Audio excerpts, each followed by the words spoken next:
Hey everybody, welcome to RPG Enlightenment, and today we're going to be making a character just completely rolled out. I've got my home DM, Dave. Hey, what's going on? And one of the players in our group, Crystal, and we are going to roll everything out.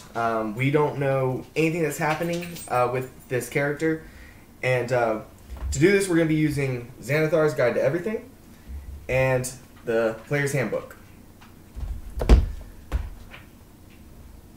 So, to start off, we are going to figure out what race this character is going to be. Alright, so we're going to need a D100. Sure.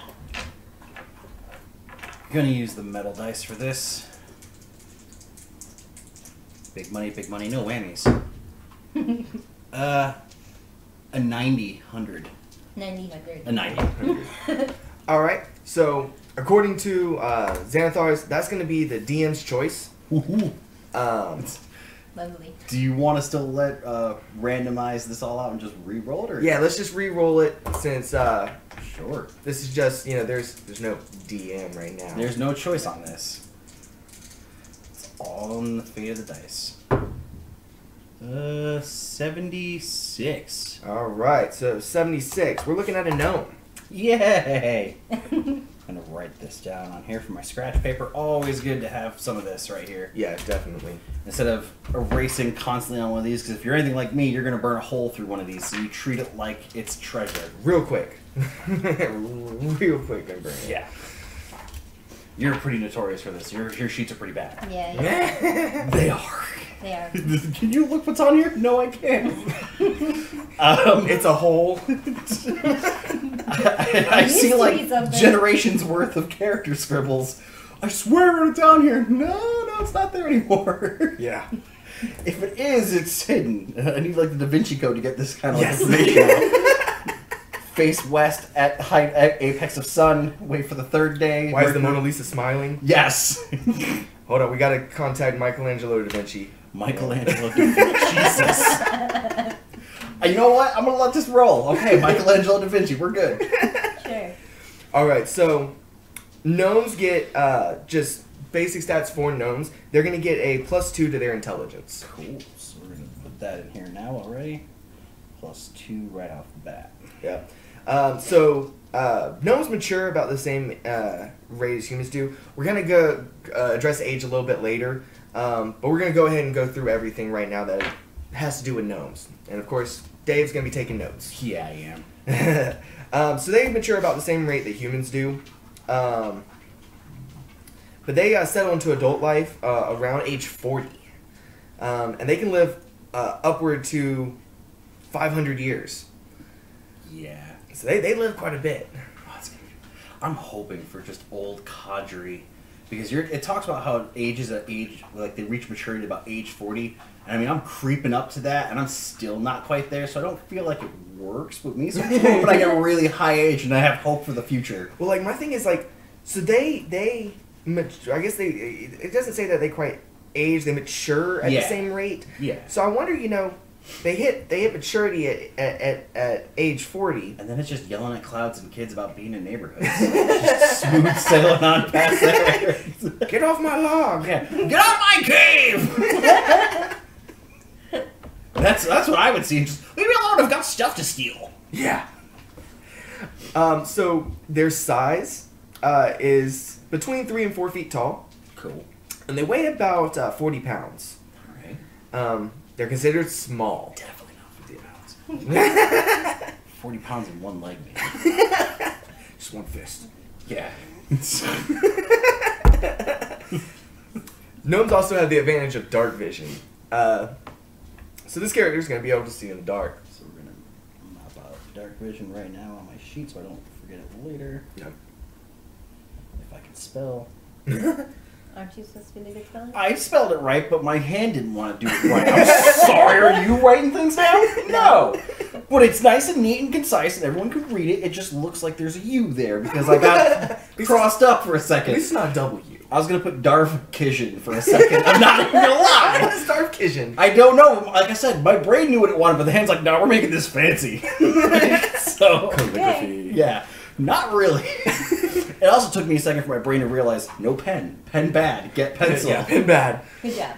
Pen for scratch. Pencil for this. Yeah, if you're watching this to figure out how to to do a character, don't use a pen on your character sheet ever. Pencil Pencil always. for this always, because you will erase. Yes. If you want to be really fancy, laminate this thing and dry erase markers. Put some hole punches to it, and you're good to go.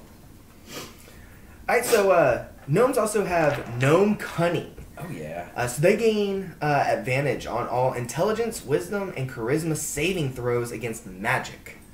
So it's actually pretty hard to hit them with magic if it has to do with, their mind. Because, yeah, when you're that small and life's that terrible, you got to be good at something, right? Well, I think they would be a little bit better at they're small, so I think they'd be nimble. Yeah. Well, yeah, I can't argue that. I was gonna say something else, but then I'm clearly not a gnome because I completely lose track. How tall are you? Me? In real life? Yeah. 6'3". I like how you asked me a question. I immediately was like, "This is not where you're supposed to have me." I didn't roll. But yeah, 6'3". Alright, you're just the biggest gnome ever, and you're a little bit overweight for Or a the gnome. littlest giant. Oh, there you go. We're gonna. I like to play the field and keep my options open. Keep people guessing. I'm a horn can have full kind of guy. Alright, so gnomes also can read, write, and speak Common and Gnomish. So the Gnomish language, which uses Dwarven script, so it's written as Dwarvish. So gnomes can actually read Dwarvish, they just can't speak it.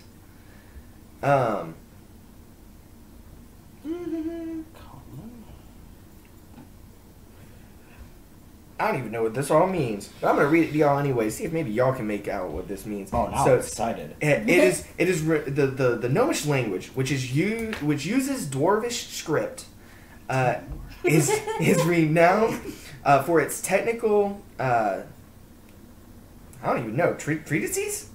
Yes. Okay, what's treatises mean?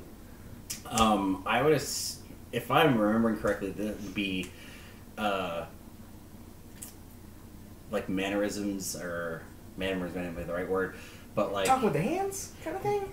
kind of like the language would be like analogies. Okay. That's the way I would see it. I mean, don't take my word for it, but I would see it as like talking with your hands, using certain analogies and different like phrases in term of what normal everyday speech would be. Gotcha. Okay. Like everyone equates a dwarf to like that Scottish Irish, and they have that same kind of broguish Kenne and Ower and so on and so forth, and they leave things out. That's what I would take Gnomish for. Not 100%. Don't hold me to it. But apparently, also this language, not gnomes, the language, is also known for its catalogs of knowledge about the natural world. Yes. Yeah. Lots, well, again, with like gnomes and dwarves, you kind of lump them together. A lot of them are still subterranean, miners, tinkerers, stuff like that. So they go with minerals, rocks, machines, stuff like that. Right. And combining, doing that, you see a lot of these things, especially in a lot of like RPGs. World of Warcraft being like one of the bigger ones that people recognize. The gnomes and the dwarves are basically in one same system, and it's lots of mechanical, lots of They gravitate minerals. towards the same things. Yeah. So I Gotcha. can see that making sense, especially when you look at like the sub races for that. You've got like your deep gnomes, your tinker gnomes. What is it, Lightfoot? Yeah. Or is that half? No, that's a halfling. No, that's we got rock gnomes and we got tinker gnomes. No. Forest gnomes. Ha! Forest gnomes. Forest gnomes, rock gnomes, and then of course you got your deep gnomes and bolos. Yes, deep gnomes are in Volos. They do mention it in the PHB, but it's not in depth. But that's where you need Volos Guide to Everything, because they do have more breakdowns of classes and races. It's buried in one of these We things. do have it, but we're not actually going to be using Volos for a couple of different reasons. Mostly because Xanatar's doesn't reference it, at least not a lot. So we're actually going to leave that one out. But okay, so now we're actually going to figure out like what kind of gnome this is. So give me a D4 roll. Sure. The PHB only has 2 listed, so we're actually going to basically go back and forth. 1 and 3 is a forest gnome. 2 and 4 is going to be a rock gnome, also known as a tinker gnome.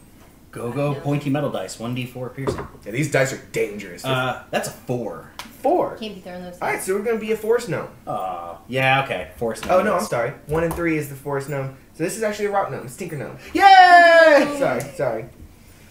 Yeah, so this is a rock gnome. So as a rock gnome, you have a natural inventiveness and hardiness beyond that of other gnomes. Most gnomes in the world of D&D are rock gnomes. Okay, so in gnome culture, you're the Normal. I'm the average white guy. You're the average white guy. Gnomes in D&D. I'm not gonna be like, no, this is super. I dig. I was, as per my reactions, I was a little biased toward the Tinker Gnome because the thought of being able to get my hands on things, little nubby little hands, just making stuff, does really excite me. Yeah, what y'all don't know is he worked for Santa. I did. I didn't last long, but I did. They cast him for Buddy originally, and then they was just like, you just don't work. We have somebody else that's a little bit more well known. Very angry, and I like to sit on the throne of lies. Is what it was. So, rock gnomes get a +1 to their constitution. Sweet deal. We're gonna make a note here of that. Bam. +1. So I guess that's where that hardier aspect comes in. Again, yeah, a little more tied to those dwarves. You get that stout, hardier build. Right. Artificer's lore, something else they get. Yeah.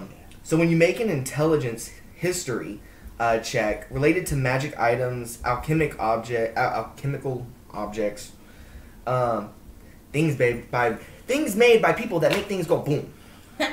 I mean, I saw you struggle, but I'm almost tempted to have you redo it and do it faster. And just like keep track, like, because I can't even do it. And I'm hearing it in my head and I'm already screwing it up. So good on you, man. Yes.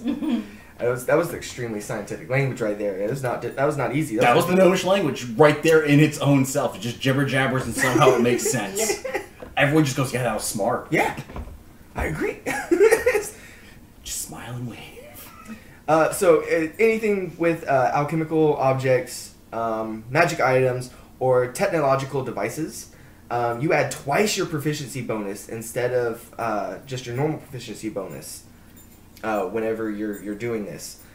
So Feel pretty good about that. if you are proficient with it, you add double. If you're not, you add your proficiency. Or if you don't get to play as much as I don't, and the dice hate you when you're not behind a DM screen, That's how you get adding dice. proficiencies really helps to accentuate the fact that you suck at rolling. I got proficiency in that. +5. Woo! Still I got under 10. I got a 7. 7. After everything. It's like, okay, but what's your... This happens a lot in game. It's like, I got a 7, which that's how we pronounce 7 in our home game. Yeah, there's a bit of a slur. There's a slur with that. There's a walking speech impediment. We when it roll a comes to lot of numbers. 7s. and he'll be like, okay, so that's a 7, and then with your proficiency, and we're like, no, That's it's after the proficiency. all together. And it makes me feel a little better because, again, behind the screen, I'm like, oh, these are really good rolls. But when I get to play, I like, this is going to be the best roll of the game, and it's just critical fail, under 10. And I'm like, well, whatever I had planned, how funny can I fail? Let's just make this work the way I want it to. Yes. Praise be to Teal. Woo! That's a whole nother story. Yeah, that's a story for a different video. They also get Tinker, which actually I kind of feel like that's like, that sounds really cool. Like, Yeah, I have the Tinker ability. Well, with the Tinker ability and with the Gnome in general, I used to play way back when, and we did a mix of AD&D and 3.5 all the way up. So 1 AD&D, 2 and 3.5, all that good stuff. And whoever rolled Gnome, our DM at the time would give, because Gnomes had that Tinker effect, they had a life goal. Right. An example, the one that we always tended to use was finding a way to fly without wings. And no matter what you did, you always had this little side quest mission for yourself to try and figure out how to, in this case, fly without wings, and then gather the material, test the product, see if it works. Doesn't work, you have to try and perfect it and refine it and keep going until it happens. And it's just one of those things that gives each player a little bit of depth. So tinkering is, like I said, I was a little biased when we made that roll. I'm like, please, please, please, please, please, because I would love to tinker, because I want to make a robotic hand that automatically glove slaps. Like, is it in like a backpack and whenever it's just like... Yeah, I just want to be able to like pull my lapel and it's like, bing, challenge you to duel. And just folds right back in. I would get so much joy because it doesn't even have to be like slap in the face. I could just walk by, hit somebody in the butt, call it good. Call it good. I didn't do it. The hand's got a mind of its own and just pull the lapel. It's like, burp, burp, burp, burp, burp. Oh my god. My hands are over here. I did think of that's something though whenever you were talking about the life goal for the thing y'all kind of gravitated to was flying without wings. If you want to scare your PCs, have a gnome with a jetpack flying at him with like just like a pointy hat, and it's a living missile. Yeah. That'd be kind of scary in a D&D setting. I mean, that's spring-powered boots and just let him go off of stuff. Oh god. Just like lawn darts with a gnome. A little crazy. Alright, so for those of y'all that don't know, Tinker, you have proficiency with artisan tools, specifically Tinker's tools, which, kind of fits in with, I have Tinker as one of the things I can do. Also covered in Xanathars, with everything you need, all the rolls for it. I mean, we could probably look into that later on in the video, but just as a side note. Using these tools, you can spend 1 hour and 10 gold worth of materials to construct a tiny clockwork device. It ceases to function after 24 hours unless you spend hours to repair it, blah, blah, blah. Basically, you're going to be able to make little things. You can make like a clockwork toy, a fire starter, or a music box. These are things listed. I'm sure if you work with your DM or something, you can come up with some other stuff that maybe you could make. I mean, I'm just picturing the monkey with the tambourines. Oh god, that's like my brain a lot of times, man. When I'm here waiting for game, just like, yes. Now I'm just thinking of... now I'm just going off because I'm like, oh my god. I'm just picturing, if I was a gnome and I'm just like, my party's doing something stupid, I'm just going to get this little thing out and be like the Grinch and how the Grinch stole Christmas and he's trying to drown out the music, so he's got it between his head. Doing, doing, doing. Alrighty. Alright, so far we have, after all that nonsense, we have a gnome that is a rock gnome, Tinker Gnome. Any questions? Good. You in the back, I'm looking at you. Keep your mouth shut. There it is. We found it. We're totally capable at what we do. Yes. We are professionals. Don't try any of the stunts you get at home. Yeah. Professionals, he says.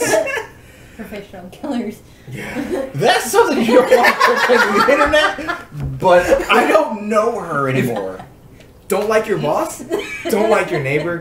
Need someone to disappear? Call Crystal. And then game. Her number's below. Yeah. I'm gonna let this go. I now look like the same one of these three, and I'm feeling pretty good about this. Again, my morale's going way up there. Right. Take a poll below and let us know who the favorite is right now. Yeah. Also below. Don't do it above. Don't do it above, man. You might take you to the deep web somewhere. Anyway, he broke me. Something that happens quite often. This is game night, yes. All right, so we are now going to determine the gender of this gnome. We're going to do kind of the same thing because as to the most standard, there's male and female. At least that's the one we're going to stick with right now. Leg lamp. What? Leg lamp. That's my gender. Leg lamp? I was so confused. Christmas story, since it's still sort of in that. I know it's in the rear view, but it's still kind of there. Okay. Alright, so we're going to go same way that we did with determining what kind of gnome this character is. 1 and 3 are going to be male, 2 and 4 are going to be female. Okay, old Stabby. What you get? This is a 2. 2? So it's gonna be female. Gonna be a female So, gnome. a female gnome. All right. Interesting. Maybe one of those little mechanical devices, instead of just like the glove that slaps you, it like pulls out lipstick. Puts lipstick on. It pulls out a mirror. I want one that has I guess you can tell me if I'm wrong. No, but like a compact with powder. Yeah. And it just pushes it the wrong way all the time. It's like, I gotta look good. Mirror opens up like, I think this is good. Poof. Like if you're old enough like me and you remember Dumb and Dumber with the breath spray, and it goes off. I just want the same thing with a compact of powder. That's pretty funny. Alright, so female Tinker Gnome. Make a note of that here. Awesome. And all of this is, well, I can't say all of this. The race and stuff we got from Xanathars and the, right, what did I say? Yeah. Got it backwards. Well, we determined what kind of race, or what race we were going to be based off of Xanathars. Fair. And then, my apologies. And then we went kind of into it more with the player's handbook. We're going to be switching back quite a bit. So now we're going to determine a name. Yeah. What is this person called? Female gnome, bro. In the back of Xanathars, there are a bunch of names. Oh my god, yeah. Like There's a One bunch of D100 table for This is every gonna race, be every a- DHP. Yeah, so like we got gnomes, we got female gnomes, and then we got the clan names. Okay, Well, so we're there we doing go. both. Dope. Yeah. Yeah. Alright, so D100 to figure out who this female gnome is. I almost called him a Phoebo dwarf. I wonder if they'd be offended. Oh god, I might, man. I mean, I'm not gonna make any speculations just because I don't want to be that guy, but yeah, I'm in this. And we'll win it. I hope you roll a 25 or a 26. Bam. This is a 30 on the button. 30 on a button. Anita. Oh god. Yeah, I I'm with it. believe that's how it's pronounced. Let me see, 30 on the button. Enidda. Anita, yeah. Anita. Yeah. Anita. Well, Anita. I was really hoping it would be like Ellie Joy Bell. I mean, we'll get to it in our personal game. Like I told you before, you guys are gonna meet some that I named while we were here just hanging out again on some of the new stuff we're doing, and I'm gonna be super excited about it for the stump. Oh, okay. The people that own the stump is gonna be like they're my favorite so far. And yes, he Yay. really means like in the middle of the woods. There's just like this stump. Big stump. It's just like Yep. Hold out. That's shot. Pretty much. So now we're gonna figure out the surname, the clan, the family that she comes from. D100. Oh, these metal dice hurt my hands. Yeah, but you like them. 74. 74. Yeah. Ralnor. Raulnor. Raldnor. Ralnor. That's a weird last name. R-A-U-L. I'm sorry. What was it? 70? Yeah, 74. 74. Ralnor, yep. Yeah. Raulnor. Alright, Anita Ralnor. I think it sounds good. It's kind of, it's fluid. I need Amanda hug and kiss is what we're going Nice. Alright, I've just dropped off my tower and I'm in the muck with you guys now.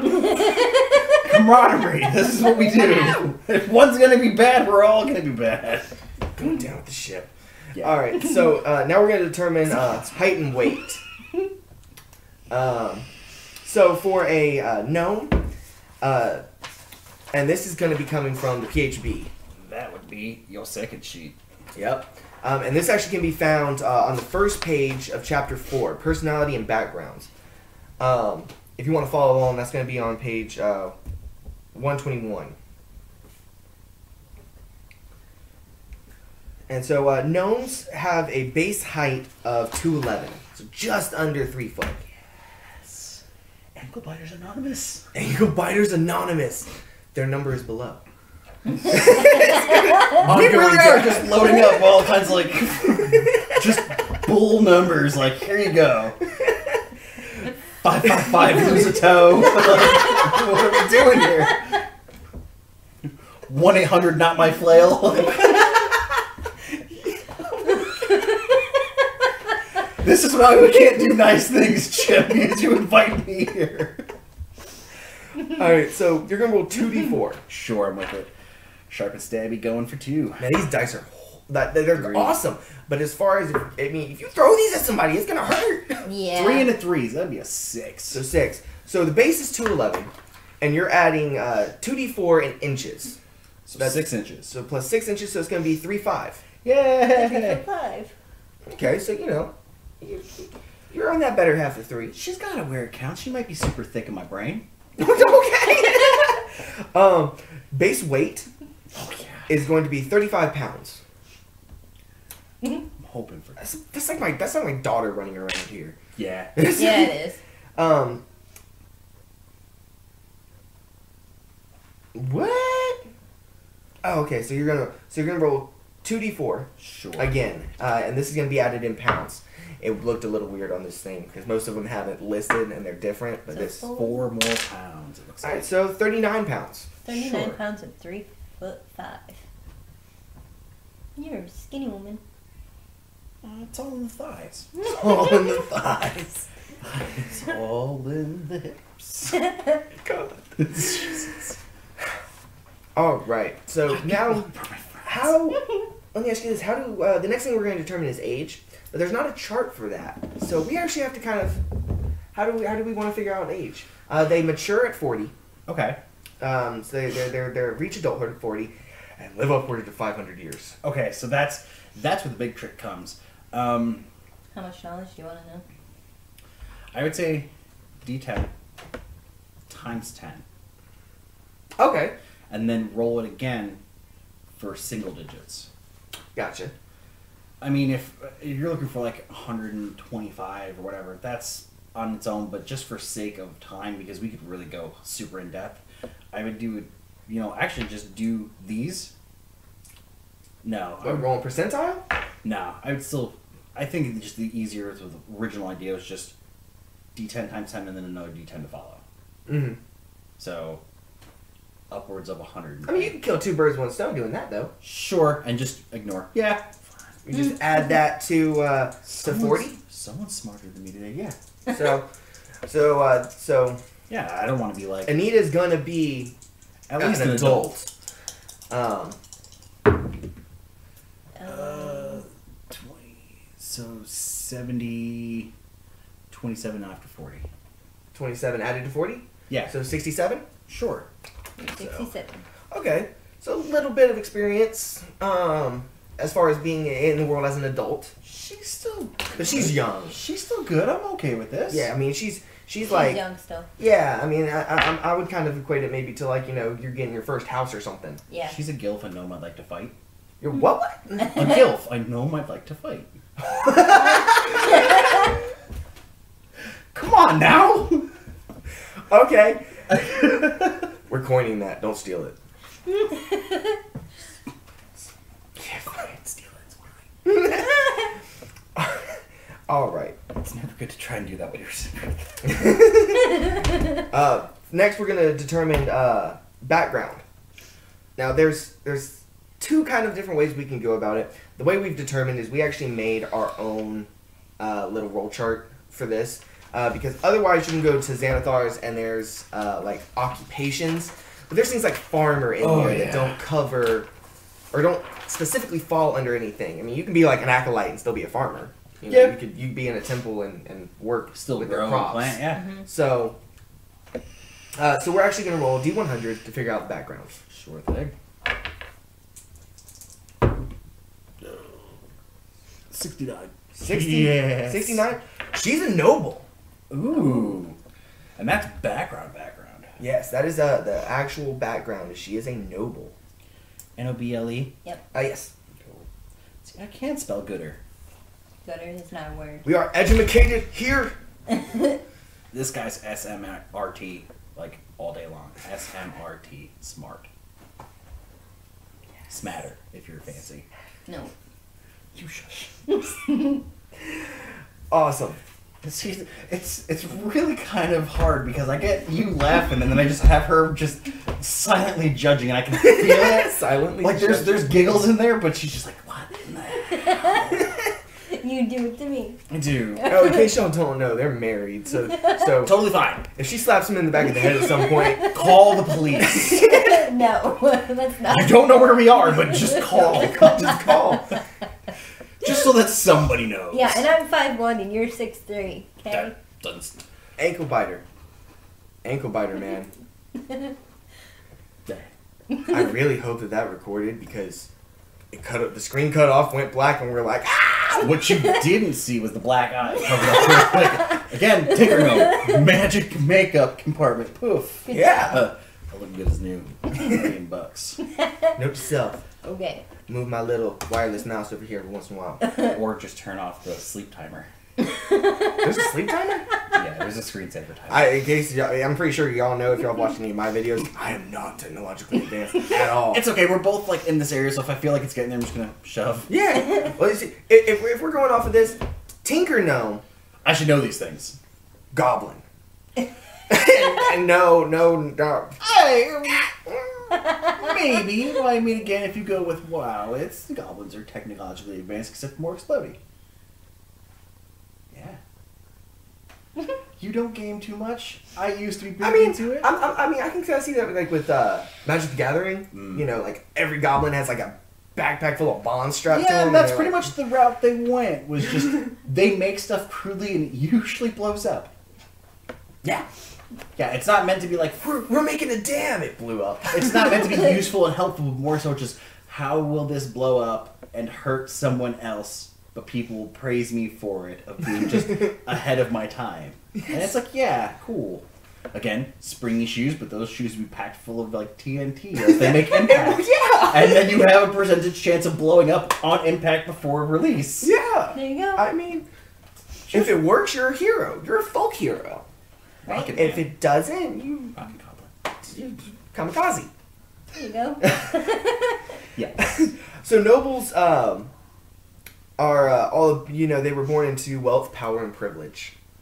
Clearly me. So you automatically clearly. So you automatically gain skill proficiencies with history and persuasion. So I'm guessing like history kind of being like being a noble. My family's fantastic. Well, kind of being like in medieval times, or more of the setting of D&D, nobles had a better chance of being well educated and had better education. Yeah, they So- had access to books. Books and tutors specifically. Fair, yeah. You getcha. Actual like They had the money to get scholars. tutors. Right. And then persuasion, I guess, is just like you're used to dealing with people and negotiating. Or complaining until you get what you want. This is true too. There you go. I guess that would fall into persuasion. You Oh, know? God, It's yeah, not, it would. it's not so much intimidation. You just break them down until they finally cave in, and you're not really like, I'll hurt you, but you're like, if you don't, I need it, I want it, I need it. Yeah, like, I'm gonna faint if I don't get this. I need my sparkling water with grapes in it. Yeah, great. I was originally going with rose petals, but then I couldn't think of it. So Rose water, and you're just like, grapes! I like those. Boop. I've had grape water before. So you also gain proficiency with one type of gaming set. Oh, God. And if off the top of my head, I know we got like dice playing set. cards. We've got the dice, 3 dragon ante, and then dragon chess. I'm gonna go with dice. Dice? Dice set. Okay. And I've always viewed dice as like you literally are a gambler. There's not a lot of skill involved in that. No, but when it comes to being a Tinker Gnome, those dice are gonna be weighted. This is There so you go. true. You can make them. They're gonna be magnetized. You can make them that way. Magnetized. Hey, it works though. It works. You're also going to get to pick one language of your choice. Ooh. I'm gonna let You want to let fate decide? yeah. Okay. Yeah, no, man, if we're really going RNG on all of this, then yes, I want... Because this isn't for me. This is what the dice want to be. Yep. And if I decide to use this Frankenstein's monster, as it were, of character, then so be it.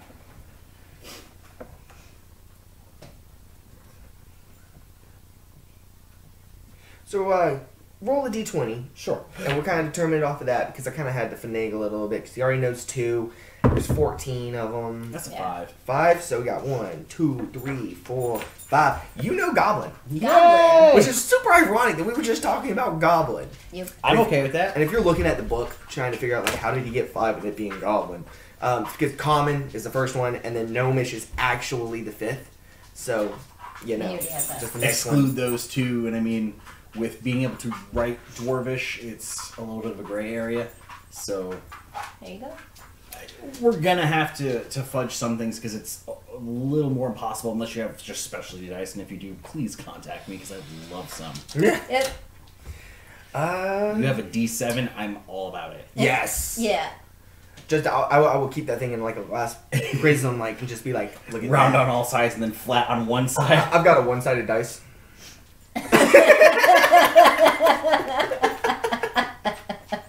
It's like you can't even use a one-sided dice because I was gonna go with coin at first, and I was like, no, there's two sides there. Math is my strong suit.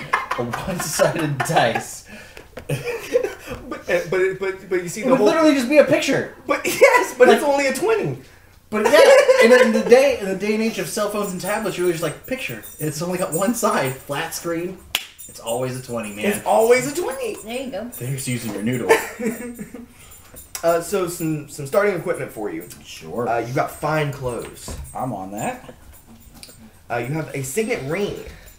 And the way I've always took the signet ring is like, this is like your family heirloom kind of thing. This signifies you as like this is like my noble ring. Yeah, you're 100% right with that because I mean a signet ring is just like your family crest, your coat of arms, in some big jeweled like, almost like a class ring. Right. There you go. That's your signet ring. That's this big gaudy like boom, kiss the ring, let everyone know you. Super Bowl ring kind of thing, you know. Yes, yes. Except I'm not a champion of shit. You also get a scroll of pedigree. Ooh. So this is really what, like, it's kind of like your driver's license, I guess, except for like this really identifies you. This I am a noble. You walk into somebody else's Birth like, certificate. kind of, yeah. You know, it's like being a knight. You had to be a noble, and this is what you would bring to the castle as proof that you are who you say you are. I am a noble. Purebred jack of all assholes is what this is. But yeah, I mean, you bring up the idea of the driver's license. I don't know if you've ever seen them before. The people who are like gold star citizens on their driver's. I see them all the time at work where you scan somebody's driver's license, it shows their stuff, and they have a little gold star on it, and they're a gold star citizen, and it means just that they've either donated to the community or done something very nice for the community or just like they did something good in the neighborhood or in the city. I see them all the time, and it's like, you officially have something that says you're better than me. Because I clearly don't. I don't even have a good picture, but it's like they have a nice picture, and then it's just like boom, like a sheriff's star, like bam, gold star citizen.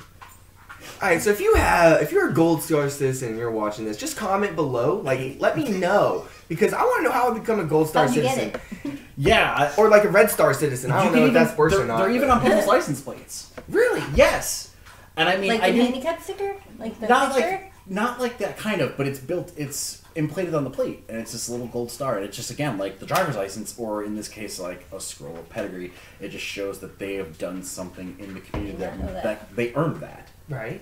I don't really know how, but I've seen it all over. I didn't see it so much where we used to live, but I see it all the time down here. Yeah. And it constantly, I'm just like, wow. Like, I just think to myself, I go, wow, you're a gold star citizen. I'm just like, there's another one. Gold star. Another one. That's strange. Okay. Random facts with me. Yeah. Every day at 3. We're going to talk about D&D, and then I'm going to sidetrack everything.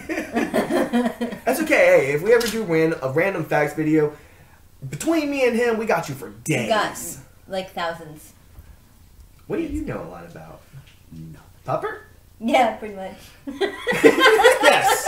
For those of you who don't know, Pupper is a puppy. I am Pupper. And what was that? What's that super scientific diagram of the scientific pupper? chart of a pupper? Yeah. It's your snoofles, your floofles, your wiggle woggles, and your fluffins, your feet. Like it really broke it down, and I felt like I learned a lot. Yeah. Well, you're the one who posted it, didn't we? I did do that. Yeah. So if you want to know more about Pupper, comment below. And we're going to do that constantly. Comment. I really hope it's just like a like, subscribe, comment, and just random ass phone numbers. Somebody saying that I did notify the authorities and I too am a scientific PhD in Pupper. I need somebody to disappear. Please let me contact Crystal. I know more than puppers, but yeah, puppers. True ankle biter. 2'6". Yeah. You also have a purse, not a coin purse, a purse, which is really ironic. On it. Well, seeing how he is a female. Right, but it actually says a purse. Like, a purse containing 25 gold. There you go. So you start out, I believe the nobles have the most, starting out gold. Well, nobles usually have those little purse coin things. I mean, I would assume, I just kind of assume it's not like a pouch you just tie to your belt or something. It's like an actual, like coin pouch. Yeah. The clutch purses. So, nobles, they have the feature that is position of privilege. Thanks to your noble birth, people are inclined to think the best of you. Not always a good thing. At least for them. Yeah. I will abuse that pretty hard. I've seen it. You are welcome in high society, and people assume that you have the right to be wherever you are. God, yeah. The common folk may make every effort to accommodate you and avoid your displeasure. The other people of high birth treat you as a member of the same social sphere. Starting to get a little jealous. Why? Because I want people to just treat me like I belong here, but no, don't want to make you upset. Here's your water with grapes. Yeah. You can secure an audience with a local noble if you need to. So you can just walk in and be like, you know who I am, I'm here to see whoever, and they're probably just going to let you in. That's right. So and I think, at least from from me, my first thought would be that it wouldn't come up a lot, but you can use that to your advantage quite a bit. We actually started a game where we're in a town that the mayor is relatively hard to talk to, keeps avoiding us and keeps doing whatever. But as a noble, we can request an audience, and it would be, looked at as one noble to another. Yeah, it's not just some common folk trying to talk to you and complain.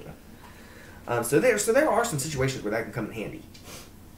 So now we're gonna do like the personality traits, the bonds, the ideals, flaws. So we're gonna do a D8. That's always fun though. And this is the personality trait. Oh boy. That's gonna be fun if you get a good one. That's a 6. 6. Despite my noble birth, I do not place myself above the other folk. Oh. We all have the same blood. All right. Which really, I was not thinking that it was going to go this way. I was thinking it was going to be like really snooty doody. That's what I thought. That's how I would do it personally, but yeah. Dice want to be one of the commoners. Interesting. Okay, so despite her noble birth, she views everybody the same. We're all the same on the inside.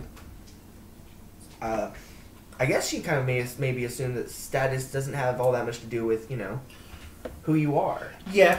So far, Anita is more down to earth. Next is her ideal. It's a D6. Sure. Just because I feel like I have bad trajectory. That's a 5. 5. Family.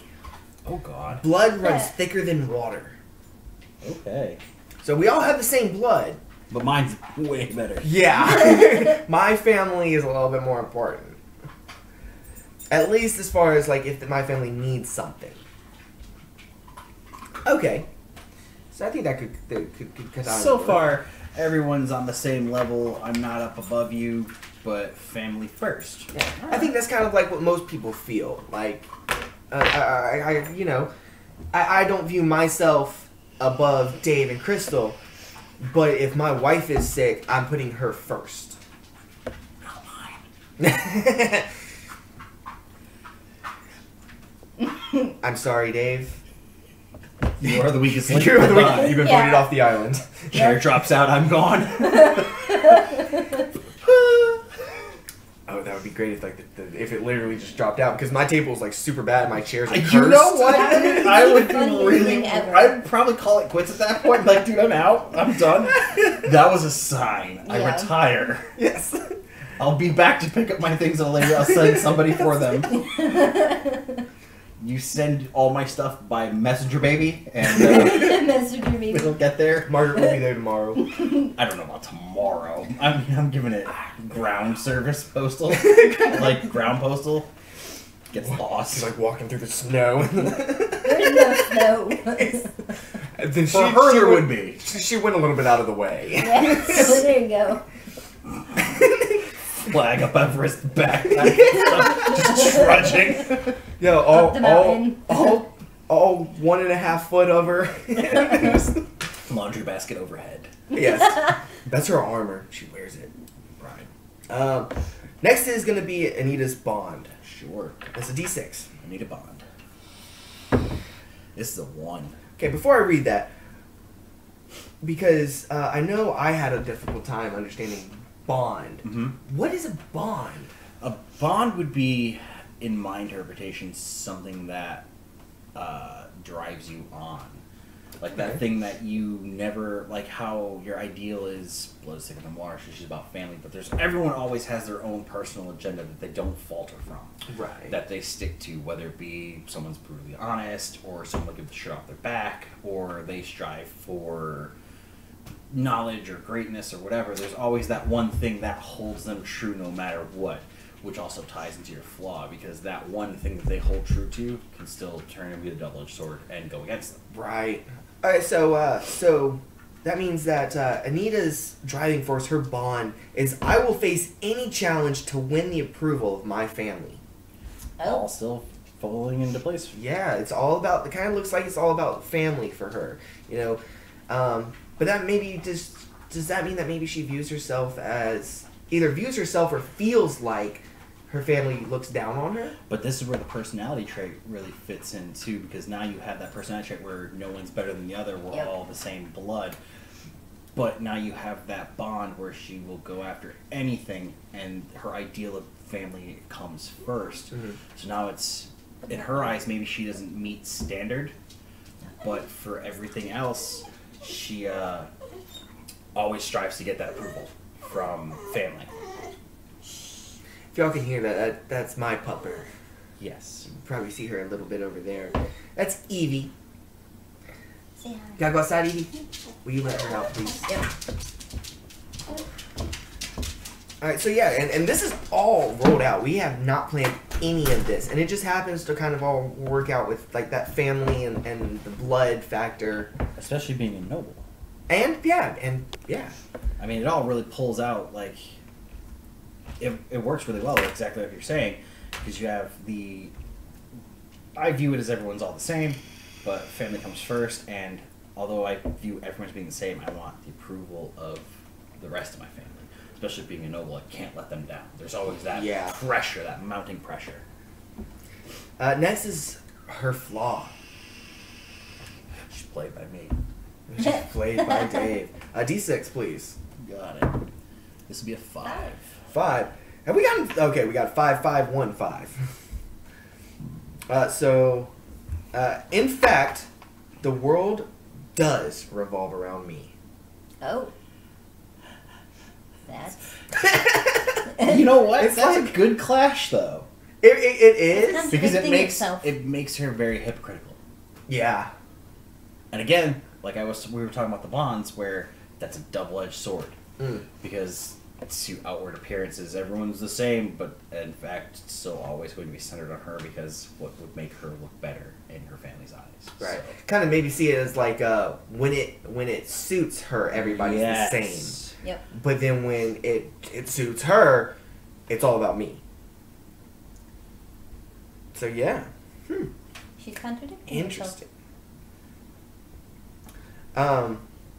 There was also, I did forget that there are some of these, they may all have them, but some of these have the variant feature. So like the original feature was the position of privilege, where she can request an audience. The variant was the retainers, where she has, I believe, two servants. servants that walk around with her and do things for her.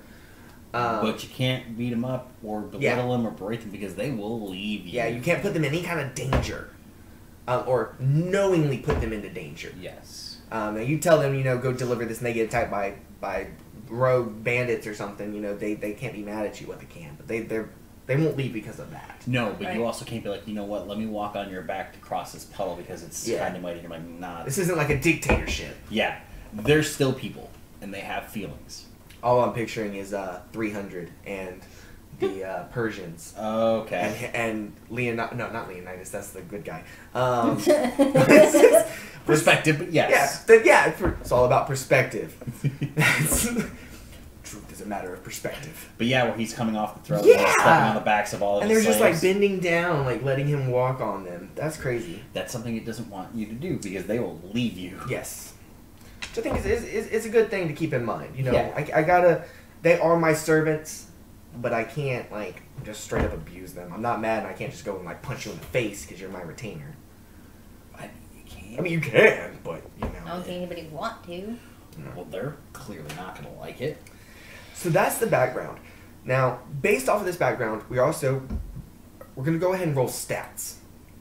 Yeah. Because we're going to do a little bit, not so much this. unorthodox, but we're not going, like, quick build on this. We're basing stats and where we place stats off of her background before we do anything with class. That is right. So we want to go ahead and roll. Yeah, I've not used metal. I'm using plastic just because I have more of these than I do the metals. And for sake of time, I'd rather just do them all at once and remove. We are doing the roll for remove the lowest one. Yes. Some people do like to do the stat array of a set number and just go down the list, or a point buy system. Yeah. Me personally, I enjoy actually rolling dice for pretty much everything, so we kind of sit in that same basket. Yeah, I mean, and just as a comparison, I actually prefer standard. I like standard. I don't understand point buy. I mean, it's been explained to me and stuff, and I understand it. Yeah. But it's a little bit weird. I actually prefer standard because it puts everybody on like an even playing field. Because you know you can roll. If there's a possibility of rolling a 3. Really bad. Yes, yeah, you can roll really bad. Having the standard preset, 15, 14, 13, 12, 11, 10, and then is that it? Yeah. 15, 14, 13, 12, 10, 8. 12, 10, Yeah. 8. They're going into a negative? Yes, one Oh, is wow. 8. Yeah, okay. So having that Because you have pre-built- one thing that you're bad at. Yeah, it gives you an automatic, you're not going to be good at everything. And that does make it a little fun. So I can understand where he's coming from. I've done it plenty of times, not by, judging my thought process of there's no negative in there, but there is. But just as you can see me already just constantly rolling these around, I have an affinity for dice hitting table. And rolling dice gives you a wider diversity of numbers. Oh, so, God, yeah. So that you can come out with like a really badass character. You can. But you can come out with like just the average Joe or somebody that's like, that kid that follows the group around that's super weak and they keep having to save. Yeah. Especially being like a noble, maybe Oh, God, yeah. And I mean, me, I'm always excited for like a bad stat or a couple bad stats. Yeah. So that's always good too. I'm not like, oh, this is really bad. If there's a silly stat, I'm using it. He loves silly stuff. And just saying, I have played a character with Tyler Hurst in one of his little mini campaigns. I played a character that had a 4 as one of his stats. Rolling him out, had a 4. Put it in strength because he was not going to be a fighter. So that's it. If I can do it, you can do it. Negative's not bad. Just depends on how you play the character. And there's always possibility of pumping that stat up through items or leveling, Levels. an ability score increases, feats. There's ways around it. It's just negative stats, in my opinion, add a little bit of flavor to the character because, again, you don't wake up in the morning and go, you know what, part of my language, I wake up and piss excellence. Like, it just doesn't happen that way. Yeah. And then, are we going to re-roll a low stat, or do you want to just keep it? Let's keep it. Cool, I'm with it. So, you're going to shake these guys up. First stat going into strength, or are we going to just adjust? Let's adjust. We'll man. put them kind of where a nobles would be, where we think Anita would have these stats. Sure. 6, 6, 3, and 1. So we're going to do 12, 15 is the first one. I'm going to mark this down on my scratch Good start. paper. It is a good start. You always get that, like, you drop the lowest, and then you roll some, like, really awesome numbers. Like, I got 4 6s. God, I that's maxed hurtful. out. Yeah, but you got to drop a 6. It's like, hurtful. That just man. means that you can't get over a 20. And Yeah. they design it that way. Oh yeah, because 20's the cap. Especially if you're on the first character. Or the first level. 5. Yeah, starting out on the 6, first 7. level, and if you get some 18s, dude, you're powerful. So 5, 3, 2, 1. So 5, 6, 7, 8, 9, 10. 10 is the next number coming up. So average with that one. Yeah, not too bad, not too good. Next one coming in. We're looking at 5, 6, so that's 11, 14. Okay, so we're a pretty good start. Feeling pretty good about this. Got half our stats rolled out. More to go. No negatives. Not yet. 6, 10, 13. Okay. We're going to drop a 2 just because I know I'm not saying those last ones off. Just assume we're dropping the lowest. Yep. 6, 7, 8, so 10, 12. Yep, and dropping a 1. Last one. Oh. Now watch this be like 3. I'd be okay with this, quite honestly. Hey. It's 12, 14. There Hey, you go. dropping another 1. So my lowest is a 10. I mean, I don't get anything from it, but I don't take any penalty either. Just kind of the average Joe in one of these stats. And since we've got Jim really kind of figuring out where we want to put everything, as I'd mentioned earlier, if we just let it go, the first one is going to strength, dex, and so on and so forth, but we're not going to do it that way. I'm going to let him dictate where these things go. And that's not forgetting the racial increases to constitution and intellect. Yeah, Or intelligence. And I'm actually going to, in my mind, disregard when I'm trying to take into account these things. Because as a noble, the way I see a noble is being intelligence-based and charisma-based. Yeah. So, probably more so charisma-based than intelligence. Fair. Doing a lot of... duplicity is not the word. Diplomacy. Diplomacy, yes. Doing a lot of diplomacy and such. No, I think I'm gonna stick with duplicity. I'm doing a lot of duplicity and stuff. And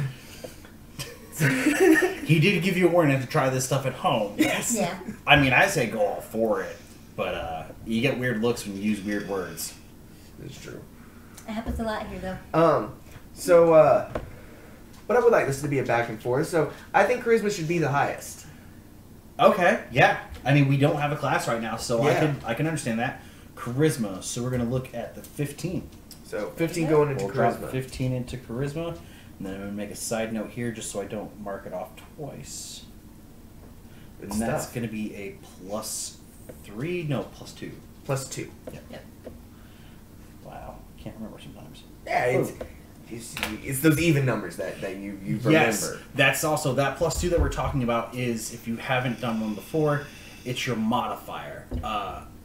After 10, every even number after 10 is one modifier. So 12 is 1, 14 is 2, 16 is 3, 18 is 4, and 20 is 5. And any numbers in between those just fall into the previous even numbers category. So a 12 and a 13 are both 1. Nope. 10 and 11 are 0. That's right. Yeah. Oh God, I'm sorry. And then going down in the other direction, anything below 10, so a 9 and an 8 is a -1. And then continuing going down by even numbers. Yep. And all those are doing are affecting your rolls. So whatever you roll that D20 to, if I'm making a charisma roll and I roll my D20 and I roll a 12, I get to add +2 to that at level 1, making it a 14. So pretty good roll. Yeah. Because the higher numbers actually don't come into play all that much. They do every once in a while. Yeah, you find But- some things for it. But, like, with the cap of being 20. The modifier is usually your big thing, is where you're Yeah. applying it to, because that ties into ability checks, saves, attack, damage, stuff like that. So you're seeing that modifier more and more and more, but as Jim was saying, you can find the bigger numbers like that 15 come into play, and that's usually when it's either increasing or decreasing due to some kind of effect or item, Yeah. what have you. Gauntlets of ogre strength. Yes. Giving you a boost to your making, I think it's your strength of 19. Yes. If it's below it, and doesn't affect it if it's above it. Yep, and it cannot go over that. Yeah. So, I would think that maybe being nobility, you're more intelligent. You have, Sure. you have that history And proficiency. you got +2. So next stat we're putting into is 14 into intelligence, and being a gnome, it is +2, so that's going to make it a 16. So we're going to put 16 into my intelligence, and then my modifier is going That's to a be good a +3. So even though we put our highest that we rolled into charisma, our highest is actually the 16 in intelligence. So Yes. she's actually more intelligent than she Yes, is. because of that racial boost. Yep. And I mean, now you don't have to do it exactly like we are. We're just kind of we're keeping it as random as possible, but at the same time, we're adding what we think might fit because. I mean, there's always that possibility. If you do the same thing we do, where we just let the dice decide, you could have the worst mishmash of things, and it just becomes unplayable. So we still want you to have fun, but because we've made a lot of characters and played a lot of games, we can usually make this work. And I'm pretty sure at some point we are going to put Anita into a game and just to see how she works, because why not?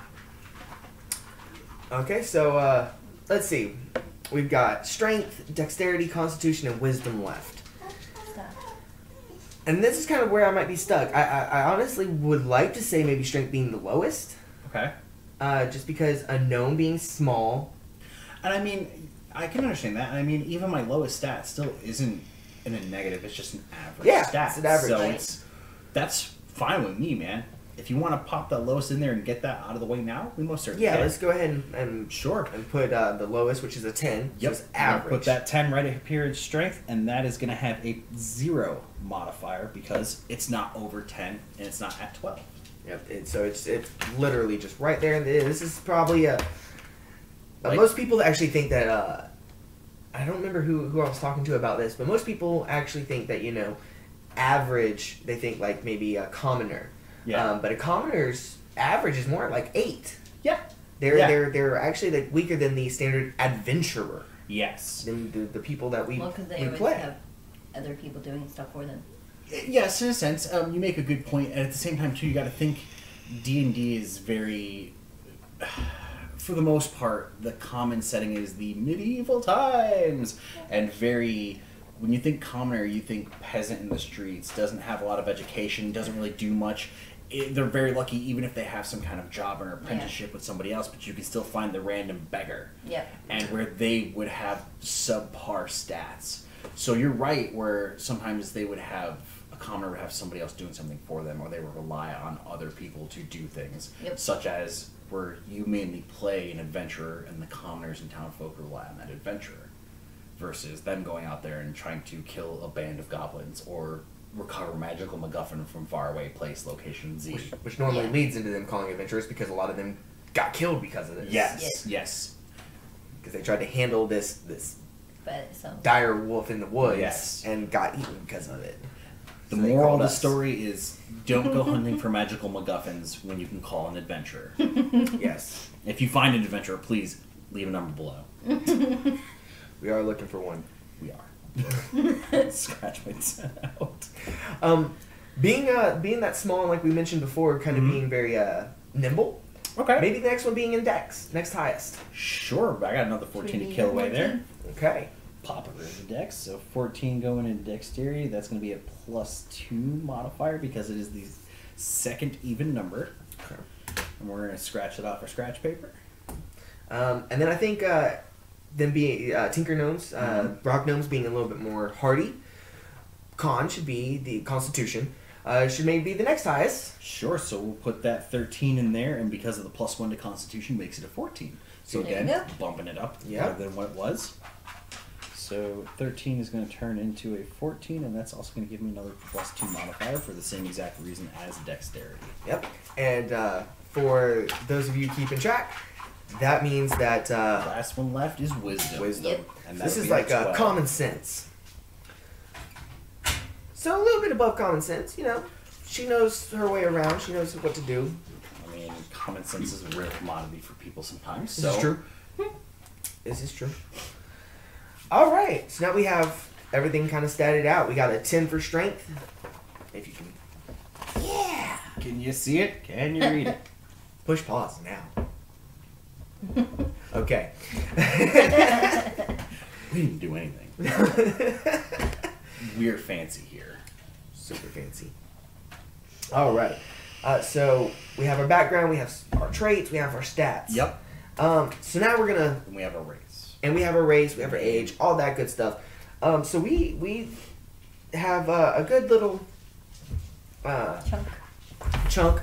We're actually gonna switch over to Xanathar's because there are some really awesome roll tables in here.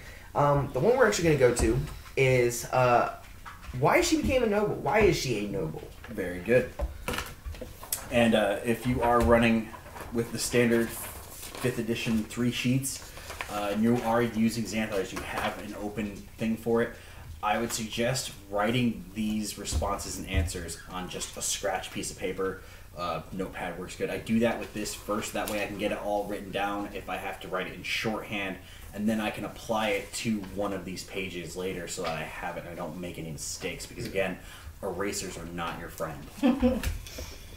Definitely help, but they double-edged sword. Yeah. So this is why you became a noble. Why you are a noble. It's a D6. D6. That's 2. 2. My family has been disgraced, and I intend to clear our name. Also works really well with Does. the bond. Yeah. And the ideal, the blood thicker than water. Yeah. A lot of these actually, one actually I thought would be really cool to get, which is I come from an old and storied family, and it fell to me to preserve the family name, which I thought would have been really fitting. But a lot of these work for the traits and bonds and stuff that we got for her.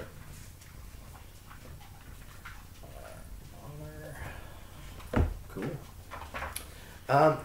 Next, the way we're doing it is we have now kind of fleshed out a little bit of her background. And so we're going to actually roll her alignment.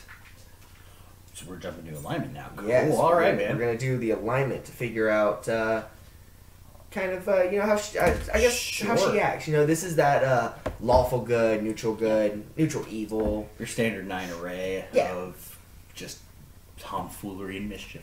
This is actually 3d6. 3d6. So It's a little bit unorthodox, a little bit weird, but it works. you could no put that down there. That I did show off the table. You pick the 3 you like, and then I'm gonna roll them. So let's just add a little There you more. Okay, so the one I dropped, you're gonna give me thanks because you can tell it didn't want to be here, but I appreciate the fact that you're giving me one that's gonna run. You're welcome. Sure thing. 3d6. Blam. That's a 10, 12. 12. Hey, gave you 2. She is true neutral. Ooh, okay. And we say true neutral. In the book, it just says neutral. But that we say true neutral because it literally is not evil or good. It is the dead center of the road. Yeah. So, completely neutral. I think that could work. I mean, kind of got that... It kind of works with that hypocrisy. Yes, it really does. That's actually a really good point that you bring up. Because of that duality of personality where it's, I want to help you and make, we're the same, nobody's better than the other, but like this one's a fucking... Like, kind of, that's sort of like, way better. Gold Star citizen, as I like to make a point about earlier. Yes. Don't think we're different because I am a Gold Star citizen, but just always remember that that's there. Yeah. We're the same, but I'm gold star. Have you seen my star? Right. Here's my star. God, I feel like that. Now we're actually going to delve a little bit deeper into her background. I'm excited. Yeah, Should be so... interesting. And we are really just going to kind of go down the list. If you're wanting to flesh out a character, Xanathar's Guide to Everything is an amazing source book. It is. For the current campaign that we're working, it was... we all did this. Yes, you guys did. And it really helped us kind of get in the character, flesh them out really well. Yeah, if It you're did looking, a lot for me. if you have a hard time writing backstories for your characters, or you kind of hit that block, or you don't quite have the imagination to think up something on the fly, especially if you have a deadline to meet before game day, Xanathar's Guide to Everything really gives that big push to character depth that you might be looking for without the hassle of trying to make something up on the fly in your head, where you just roll the dice, let it go, or even just look through the list and pick the ones you think would work the best, because it just gets all the ideas going and you can brainstorm really quickly. And even if you don't brainstorm, this whole set of tables really gives you an entire backstory without putting in any effort. So you can work with a backstory, you can work without it. I mean, I love the book. I'm just so glad when I got it and that we started to do it. And like you said, with the current campaign we're running, every person did it. And then I made my own few characters just for me, for fun, because I wanted to have the opportunity to use that. So, yeah.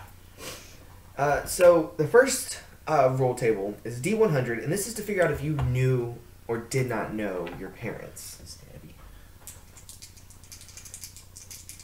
Come on, alpaca farmers. Alpaca farmers. That is a 55. 55. So you knew who your parents are or were. Cool. And it's... I kind of see why they didn't make it a 50-50, because the way they have it set up, it's a D100. 1 through 95, you knew your parents. 96 through 100, you didn't. Yeah, and I mean, a 50-50 split is kind of boring. Right. Yeah. I mean, at least you're chucking a few more dice. Again, appeals to my heart as far as, like, dice hitting table. Right. Gnomes, as far as it kind of explains and is implied, gnomes can't breed outside of their own race. Oh, God, I hope not. Well, I mean, you gotta That'd be think, kinda you know, hard. I mean, you gotta think, though. Orcs and humans make half-orcs.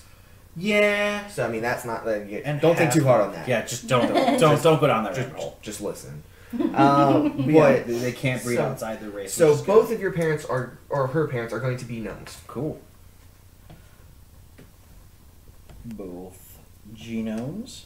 Genomes. Well, the G's silent. Next is a D100 to figure out your birthplace, where you were born. Oh. And we always hope for high numbers with this one, because God, 1 through 50 is your home. You were born at your house. High numbers are fun. High numbers are fun. We got somebody born in an alleyway. Yeah. Astral plane. And an astral plane. Which was also really exciting. We're looking at 71. 71. High number. You were born in the middle of a field. Oh, lovely. I was hoping for Pie Factory, but I guess that's not on there. Pie factory. A noble. Yeah. So you got some like crazy things, like you were born in a sage's laboratory. That would have been cool, actually. Yeah, I mean you were born on a ship in the Feywild, in the That's a funny Shadowfell. one. You were born, in a sewer. Yeah, it could be a turtle. There should be a turtle. Yes, you could. You were born in the middle of a battlefield. Yeah. That's crazy. Your mom was like gun ho for we're gonna kick some whatever's butt. Some ass. Yeah. After I push this. Yeah. Right? And then she went right back to fighting. That's a true woman right there. That's So salute to all moms out there. Wrong hand, might have been backwards. Glitch. Come on now. Professionalism. Oh. I know. That flew I know. out All there a right. while I ago. know. Don't judge me. Okay, so next we're gonna do siblings. Sure. And depending on how much detail you want to go in with these siblings, sometimes it's fun just to like roll it out and let your DM come up with a lot of this. Or you can actually figure out your siblings' status, their relationships, their occupations, and such. I'm good with all of that, man. I would kind of think though, being noble and nobility, your siblings are also going to be nobility. Fair. Yep. So Yeah, she's about family and so your eldest brother isn't going to be a farmer. No. That would be a little weird. I mean, unless they're like disowned or something, maybe. But No, I got you. For sake of continuity. yeah. So we're gonna roll a D10 Sure. to figure out the number of siblings. Come on, 0. 8. 8. Okay, so can you give me a D6 roll? I can. 3. 3. So you have 5 siblings. Cool. 5 siblings. Always fun. I mean, it's more than what I have now, so. So this is going to figure out the birth order. Okay. So it's 2d6. Sure. Double ones. Snake eyes. That's really fucking ironic. Okay, this is the first time we've gotten this. Yeah! Yay! And this is twins, triplets, or quadruplets. Oh. Ooh. So I would actually, just as kind of like a DM call kind of thing. Quadruplets. It is, yeah. You're all the same litter. You're all the same age. Wait, a litter? Yeah, that's what I Yeah. call it. No, I'm with it just because gnomes are a fantasy thing. You're all the same litter. You're all the Right. same Like pod. just a You're bunch all of just pups or peas in a pod and you just like roll it back. All the It's same like, puppers. Yeah, all the same puppers. if there was ever a need for dog jokes, it's just always like a sniper. Wherever you can pepper in a pupper. Yes. So I think it'd be interesting. You know, your quadruplets. What is it? Quadruplets. Quadruplets. Quadruplets. Well, no, because Quadruplets is it's 4, and there's 5. there's 6 of y'all. You have Six- 5, There's 6. six yeah. tuplets. Sextuplets. Sextuplets. So, Mama was a champ. I believe that's 6 sextuplets. Yeah. Yeah, sex is 6. So I would think that would be right. Whatever, I'm going with it. You can correct me later and call me names all you want, but all I know right now is I'm one of 6. Of 6. Of the same. So, I love that. Okay, so next is. Could there be a mysterious 7 that I ate? No. We don't talk about them. Okay, so next is family and friends. Sure. So like, who raised you? What was your life like while you were growing up and such? So the first table is This D100, could be really and it's your family. And this is kind of like who raised you. It could be really funny though. 47. 47. Da-dum, da-dum, dum, dum. Ooh, okay. So you were raised by your single father Oh. or a stepfather. Mama ran away after she had 6 of them. I think maybe mother dying during childbirth. Yeah, That's a lot of a babies. litter of gnomes is definitely not something to trifle with. Right. I mean, That's a lot of babies. that's a lot of babies, and even in today's time, having a lot of children at one time, you know, sextuplets and stuff, there's complications. Also giving in size and stature. And stuff. Yes. That's a big thing too. So I think it's fair to say that you were raised by your single father. Tiny Sure. people with 6 in them. Yeah. Tiny people with 6 others in them. Okay. Yeah, it took me What, you don't a understand? roadblock went up, like, seriously, like Bob the Builder rolled into my brain and went, no, we're going to fix this right now, and just put up a partition. As, like, What? those words rolled in, a tiny I people... said it right. You did, but it literally took, like, a minute. I shut off. My That's eyes... your brain, not mine. I know, and that's why I'm not saying it about you, but literally my eyes glazed over for a second, and I was stuck. Oh, because I said something right? No, just because it was weird hearing it come out, and, like... Oh. It was just like, what? Not that it was wrong or it was right. It was just the fact that it came out, and it's like that's not something you hear. Anyways, raised by a single dad. Yes. Good on you, single dads out there. Single dad. But now we can actually, instead of just straight up assuming that mama died, Sure. there's actually right after that a chart for absent parent. Mama ran away. It could be that there is that option, that you were abandoned by that parent. You ruined me. So D4 to figure this out. Come on, mom's back at a pie factory. This is a 3. Your parent abandoned you. So like I said, Seriously? like I said, she abandoned you. She had too many of you. She Yeah, left you- not she left you a only daddy. is Crystal an assassin, she's the world's best assassin because she can tell the future. Yes. It's not like curving the bullet because she knows where you're going to be when that bullet hits. Or when you're gonna run away from that bullet. Yeah. Because apparently she can pick out when people are going to run away from their problems. At least that one, yeah. But can't run away from her own. It's just something she's working on right now. We're in this process because obviously being married to me is a problem of its own. But it takes some time to really get into the meat of that one. So here's something that's going to be pretty interesting. Yeah. Because we're rolling for everything.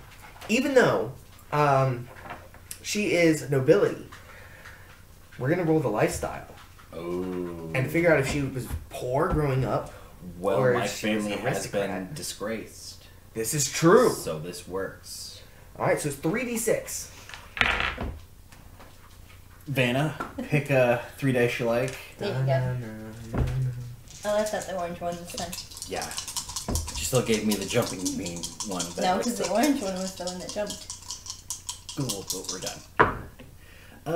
5, 10, 13. 13. There you go. You lived comfortable life as a child. Yay! Now, where this applies is it's yes, it kind of tells you, you know, she was comfortable growing up, but it actually gives you a modifier for the next table we're going to be rolling on. Comfortable is a plus 10. So, the way it works is we're going to roll for the childhood home, where, like, literally the location that you grew up in. Keeping this dream alive in Hope Pie Factory. Yep, so it's going to be a D100. Yep. Because You you're could be in a little cottage. because it was comfortable though. You're going to add plus 10 to the roll. Sure thing, man. 80, 100, 80. 80, So 100. 90. So 90. Large house. There Bam. you go. I was wrong on that one, but that's okay. Told you, you only can tell when people run away from their problems. And I mean, it kind of works seeing that she's a world-class assassin. People are going to run away from her being a problem. So she can always tell them they're going to run away because it's always going to happen.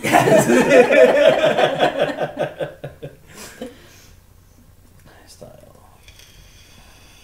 Lived in a large house with 6 kids and all being gnomes. That's like mega mansion. Right. There you Yeah. go. Yeah, it might as well be room the for next days. one up is mansion.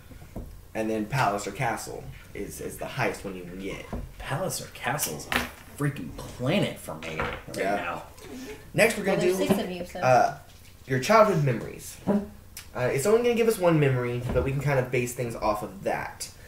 This is also kind of unique with this roll table because it's 3d6 plus your charisma modifier.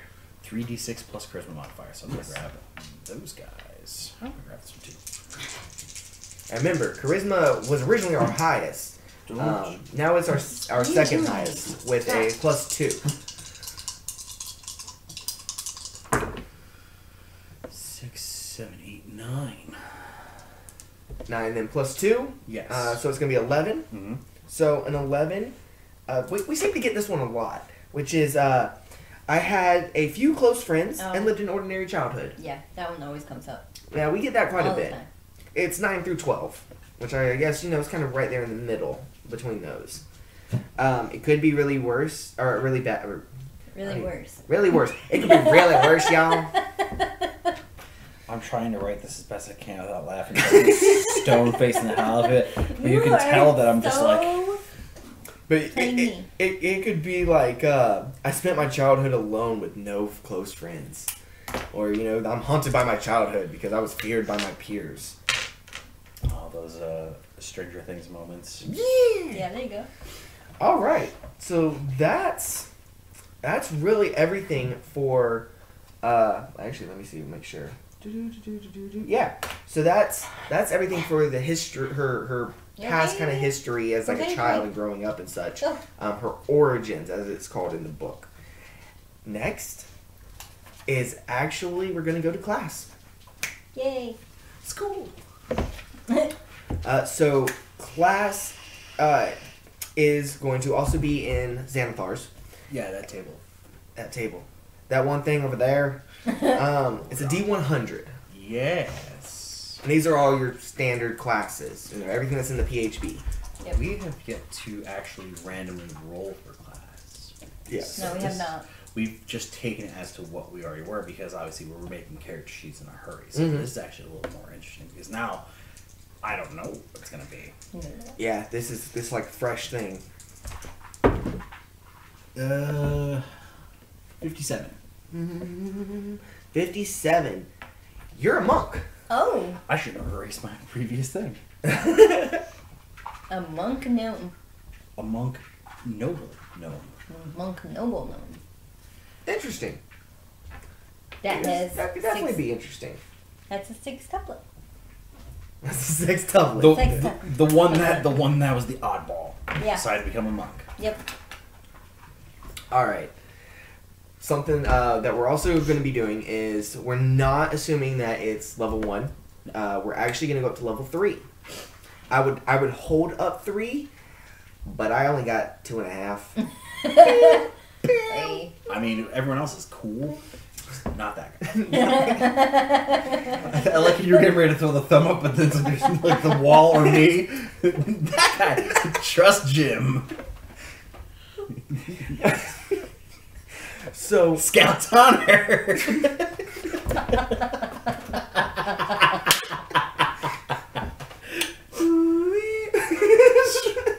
We gotta dial that back. I know. All right.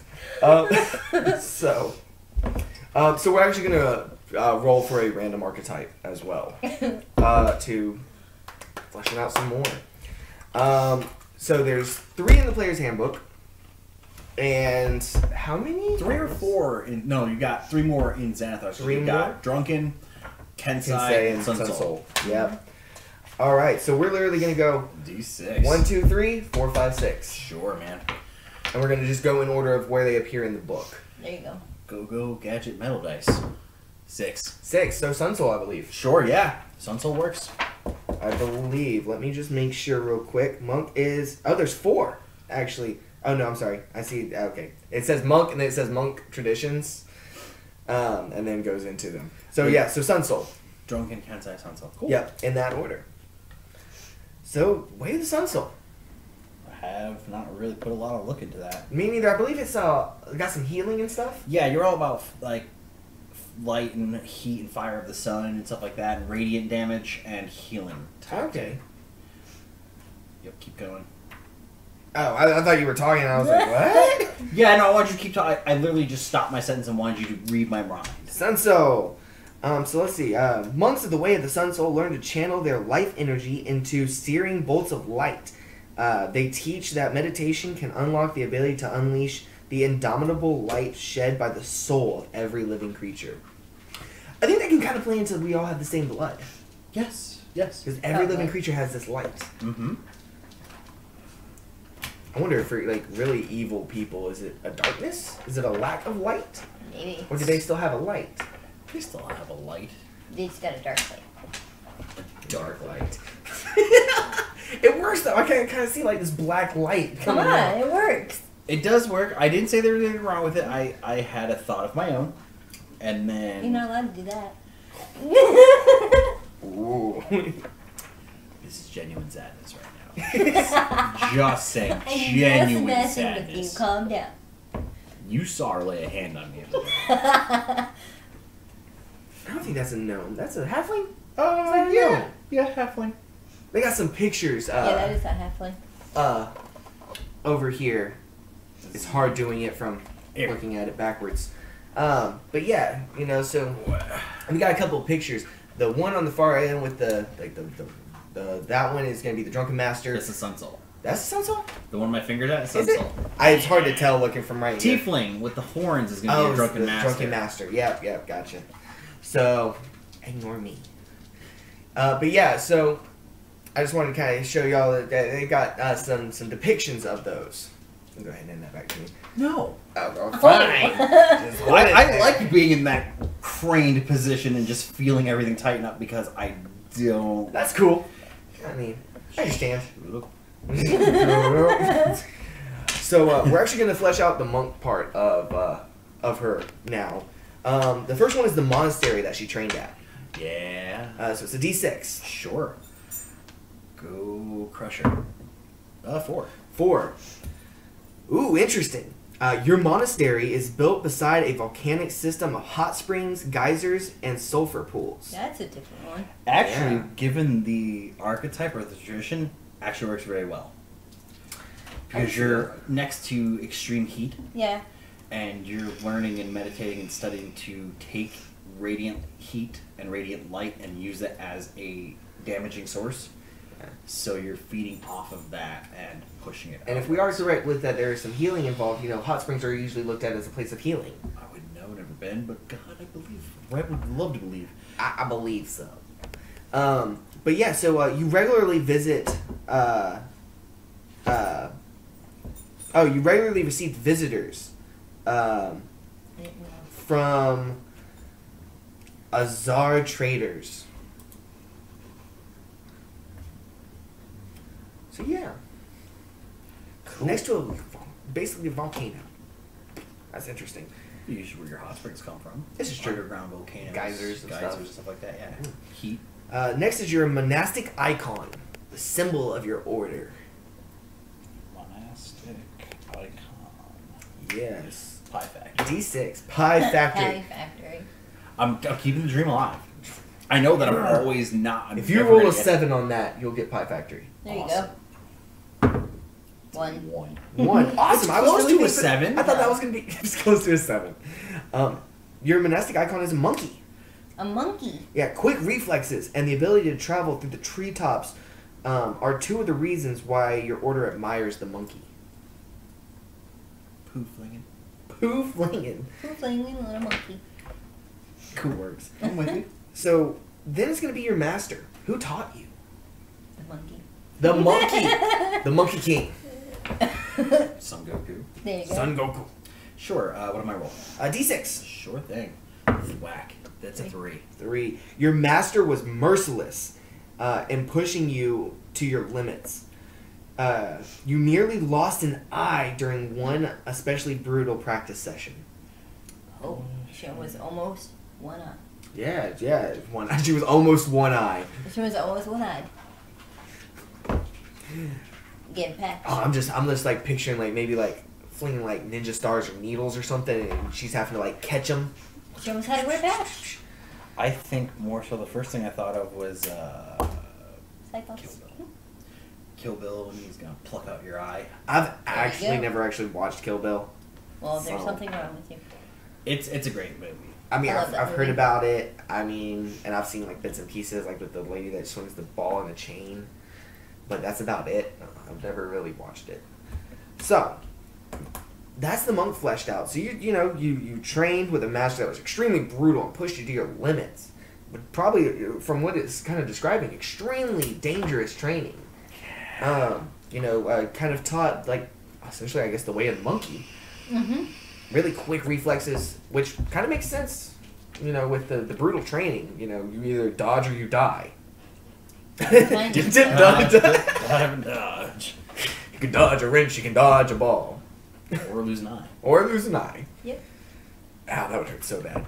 And you trained, I guess that would be really cool. You got, probably like, there might be a section in these hot springs or these geysers where these geysers are really close together and you're having to like, Zigzag Zigzag or through. jump between tiny ledge enough. to ledge to ledge. yeah, there's all these kind of things, if you fall into these, Scalding hot water, yeah. yeah. Tiny And it enough, also right? says like Oh. sulfur pools. Yes. So, I mean, there's some dangerous stuff there. And you got these some natural hazards you're trying to train around. I dig it. Yeah, I definitely dig it. So next we're going to go to why you became a monk. Sure.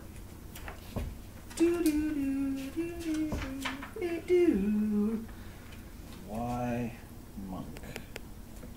Why monk? That's a D6. Gotcha.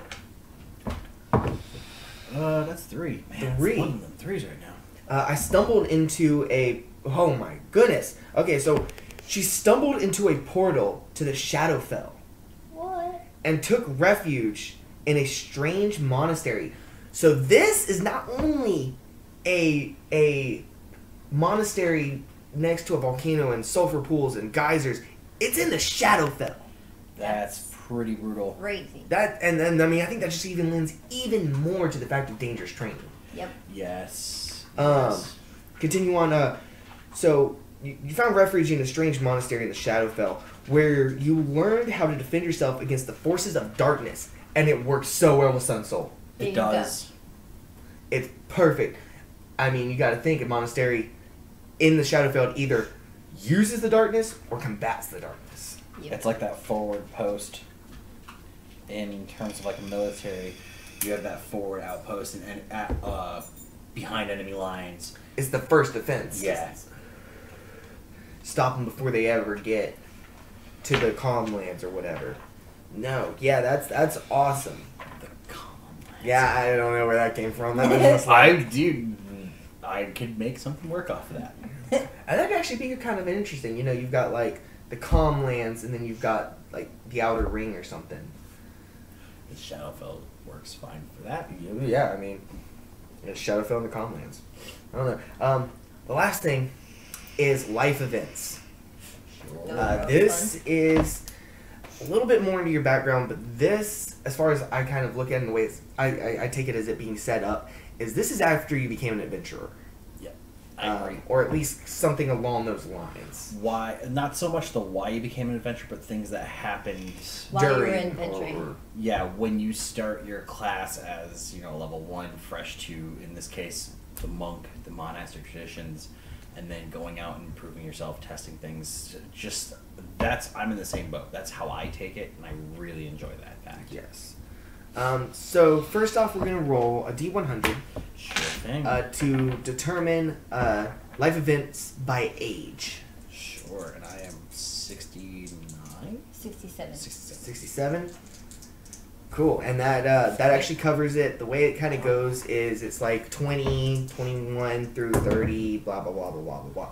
27, man, I'm getting lots of sevens. 27. So this happened, so these life events happened between 21 and 30 years of age. Wow, so still pretty young. Yeah, so you're You weren't still an pretty adult young. yet. 21 and 30 years. But You're it never, still a kid. but it never specifies when he went into the shadow, or when she went into the Shadowfell. Yeah. Right.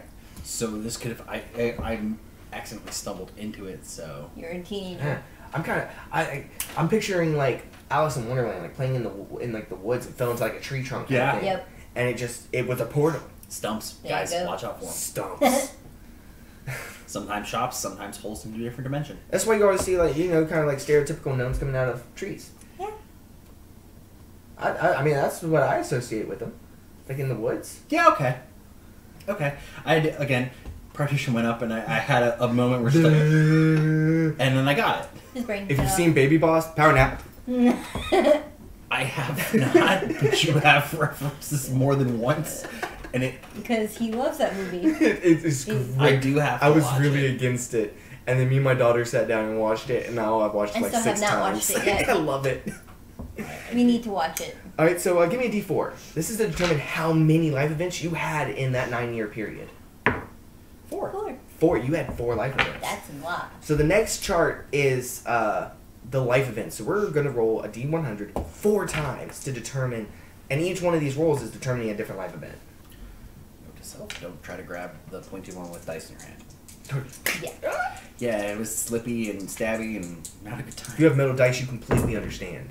You probably do. First one's 48. 48. So we got... Alright, so you made a friend of an adventurer. Cool.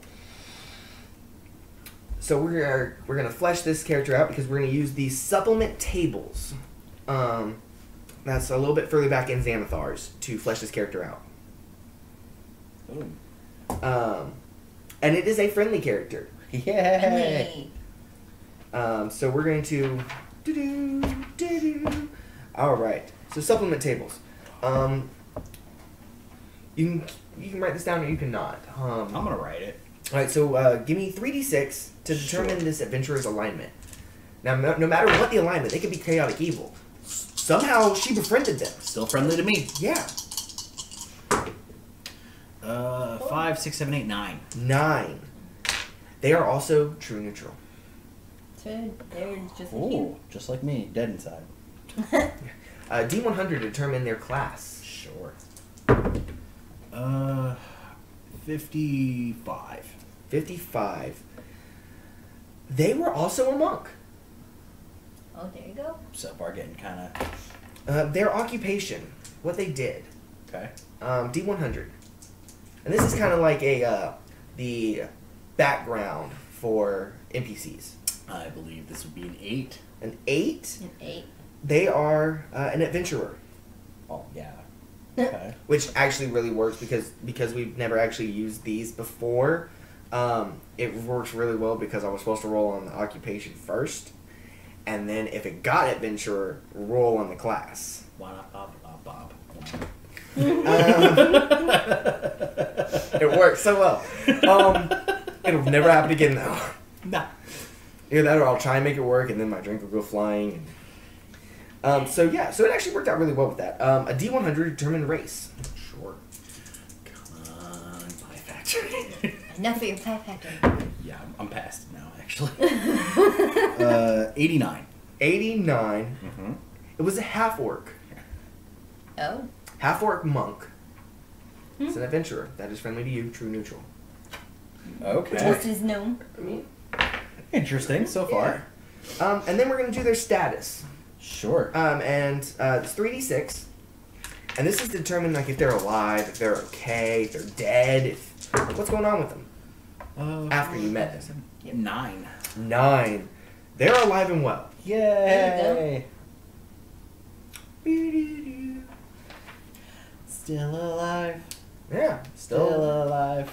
and they're doing well. Anyone who's played Portal, even though I butchered it, you should know what I'm talking about.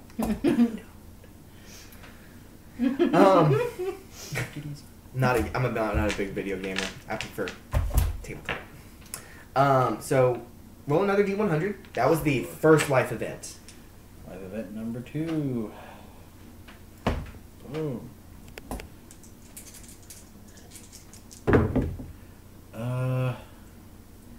This is a 56. Is that going to be the same as below one? It is not. Cool. So you spent time working in a job related to your background, starting the game with an extra 2d6 gold. So you just have a little bit extra gold in your pocket from being a noble. There you go. 2d6 gold. Which, depending on how you, as a DM, play, or how your DM play or runs their games, that can be a lot or that can be very little. Extra 2d6, an extra 4 gold. It's an extra 4 gold. Whopping 29. And just because in our current game we are keeping track of golden stuff like heavily, and we're going pretty heavy by the book with it, I actually have a comparison for this. I play a Goliath, and during these events of rolling, I found a riding horse.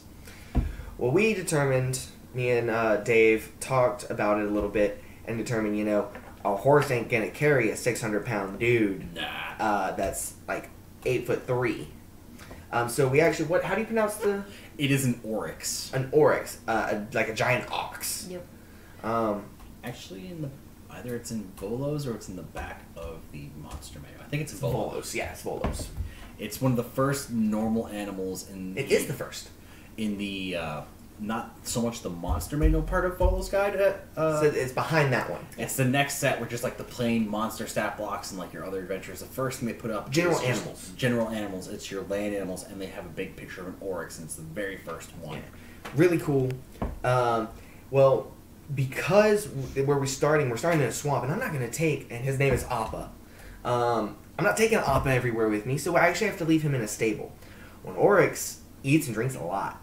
Yeah. Takes up a lot of space. Yeah. We did some math to figure out, and guesstimated, like drinking like 40 pounds of water and roughly, just rough ideas off of size and weight. Yeah, just to kind of, and for me to leave Appa in a stable for a day and be fed and give him water, it's going to be 2 gold and 4 silver. Yep. And that's a lot as far as like food and water Per day. It's a lot. So you got to think, an extra 4 gold, if you're doing something like that literally is going to last you a day and a half. Yeah. Now, I mean, if you're looking for that hardcore realism, awesome. Yeah. And like I said, you really just got to talk to your players or talk to your DM about how you want to go about setting up these rules and boundaries, because there really is.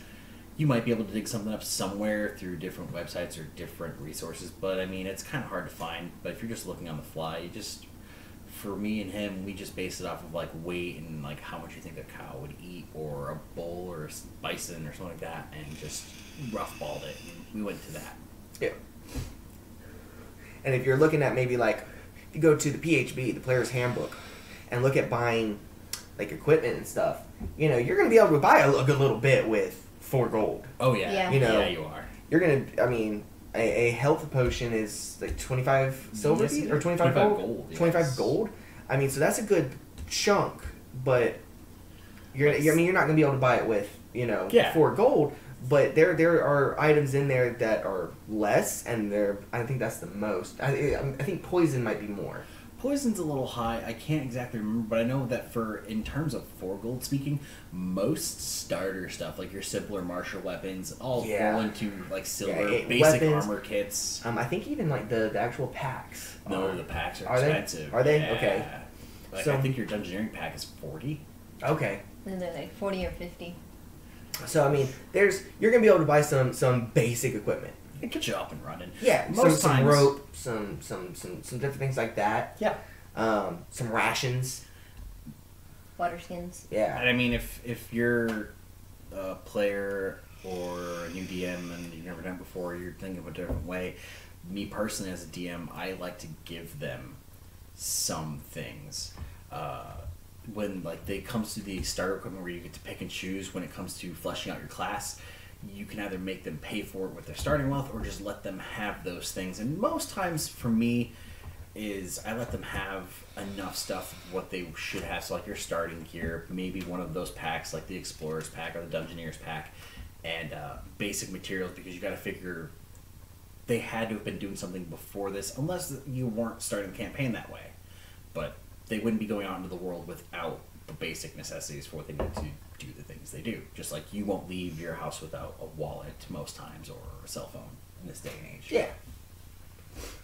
So that's the second life event. We still got 2 more to go. Oh yeah. So another D100, please. On it. And I'm really digging this character, man. It's pretty interesting. I love the Absolutely. monastery. The whole thing with that is just awesome. 89. 89. Okay, so you fought in a battle. Cool. You gotta think, man. Probably in the Shadowfell. Not Yep. so cool. So, there's some other tables on here, just kind of like how we had to flesh out the adventurer. There is a table, so it's roll on the war table, Yeah. to learn what happened, and then work with the DM to work some stuff out. So we're gonna go ahead and roll on the war table. Yeah. So it's a D12, and this is specifically the war outcome, and it's kind of directed more to the character. This is I'm believing this is a 6. 6? Yeah, Yeah. I think so. 6. So you suffered only minor injuries, and the wounds all healed without leaving scars. I think I would attribute that to Dex. Dodging. well, more so like because you suffered some minor injuries, so you got to think like these. I kind of picture like this scene in my head with like some cuts and bruises and scrapes, like scrape along the cheek, Yep. and maybe like a quick meditation or something, or maybe even after the battle meditation, and it just like starts fizzling out and it just like heals. Yeah, because there is no scarring. Yeah, there's no scars. Still pretty. Still pretty. Gotta protect the moneymaker, folks. Gotta take care of what's best. Oh, I can picture. Oh man, I've been watching American Horror Story, trying to lead up, and if you've seen American Horror Story Hotel, and Donovan might be his name. Yeah, they don't watch American Horror Story. I'm a huge American Horror Story fan. In Hotel, there's the male model that decides he wants to quit, and so he takes some scissors and cuts his face so that he can't be a model anymore. Lady Gaga ends up doing her little thing and turning him into a vampire, which heals him. And then when he ends up seeing the designer again, he is amazed at how well that scar is healed to the point where there is no, or that cut is healed where there is no scar. And that's kind of what I'm thinking about right there. Is just like the healing factor on Anita is amazing. Right? Yeah. So the last life event, and you got to think all this happened Between 21 and 31. in 30. Yeah. Or 30. So not even an adult. Yeah, before she was even an adult. Roll one more D100 for the last life event. Sure. New game. 22. 22.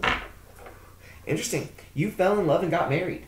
All right. Ooh.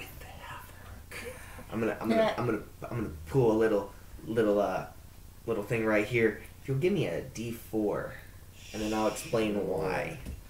I don't even know what he's doing, so sure. It's 4. A 4? Yep. You had a child. Yeah. So what it is it's. I'm a mom. So what it is if you get this result more than once, that you can have a child instead. Well, I mean, if you get married and stuff, there's still the possibility to have a child. So what I went with is 1 and 3 are no child, 2 and 4 is a child. There you go, you got a 4. So, at pretty young age, you had a kid. I'm not one for making good decisions. It also doesn't mean that the kid's still alive. Oh, way to bring the room down. I mean, things happen, Fair. especially if it happened in the Shadowfell. You're right. Not guaranteeing it did. Just saying. Stuck on the Shadowfell. All right, and the way we originally did this, because I didn't read like a doofus. I didn't read how to actually do these charts. So we actually went through and rolled everything for our characters. You actually don't do that. You do the life events, and like with the war, because she was in a war, we roll on the war table. If maybe she had a tragedy, we roll on the tragedy table, and things of that nature. Since nothing else came up, this is Anita. Sure. It's a pretty good character. That is everything. The only thing we need to do is our class stuff. Class stuff, yeah. So let's see. We got... Because now we're fleshing out meat and potatoes. We're Yes. rolling in Sunstone or Sun Soul. Sun Soul. So we'll have to go back into Xanathar's for that, but we have to get basic feats and abilities, Yes. HP, stuff like that. Alright, so... monks. So monks, their HP is going to be based on their hit dice. Is going to be a D8. Sure.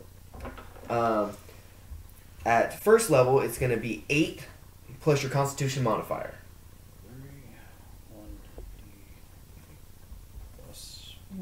2. Okay, so it's going to be starting out with 10 life at first level. We're going up to 3. So we're going to roll 2 times. We're going to roll a D8 2 times, add 4 technically. Yep. 3, 7. So 14. 14 added on, it's going to be 24 life. Cool. There you go. That's pretty good. It's not bad. For level 3, yeah. Especially for rolling. I know some people like to give max, some like to give average. I've done that. Rolling, though, is really cool because it gives you that sense of urgency if you have less life than most. You could be like a glass cannon. Yeah, it makes you think twice about the actions and abilities you're taking, or whether or not you're using a hit dice to heal, or if getting up close and personal is a good idea, or if you need to really, there's the opportunity, do I kill a bad guy, or do I take a chance to heal up with something else, or do something other beneficial, or do I run? Run, yeah. That's a big thing. And then if you run, if you're up close, especially being a monk, you get that attack of opportunity. They get that attack of opportunity against you. Yes. So you gotta be like, weighing your pros and cons, it just adds a little more of mortality to the character. So monks don't get a proficiency with armor. They don't need it. But they do get proficiency with simple weapons and short swords. Which I know me before I was really diverse, I guess you could say, with D&D. Maybe that might be the right word. Before I was intelligentified. Oh, please do go on. I knew that was coming. Before I was educated in D&D, I thought short sword was simple. It not. Yes, short sword is a martial weapon. Yes, it is. Think of it like a soldier having it. Yeah, I mean, if you look at short swords in terms of actual historical, the swords the Spartans used, Yes. those would be considered short swords. About a 2-3 foot long blade, hilt, so you're really only going out about this far, but it's broad. Right. Yeah, short swords just kind of categorize anything shorter than a normal sword, longer than a dagger. Is normally, and then you have a lot of different variations on it. Short sword, short person. Short sword, short person. It's a long sword to her. Yes. Yes. It Not in is. all categories, though. So you also get proficiency with one type of artisan tool Cool. or a musical instrument. Ooh.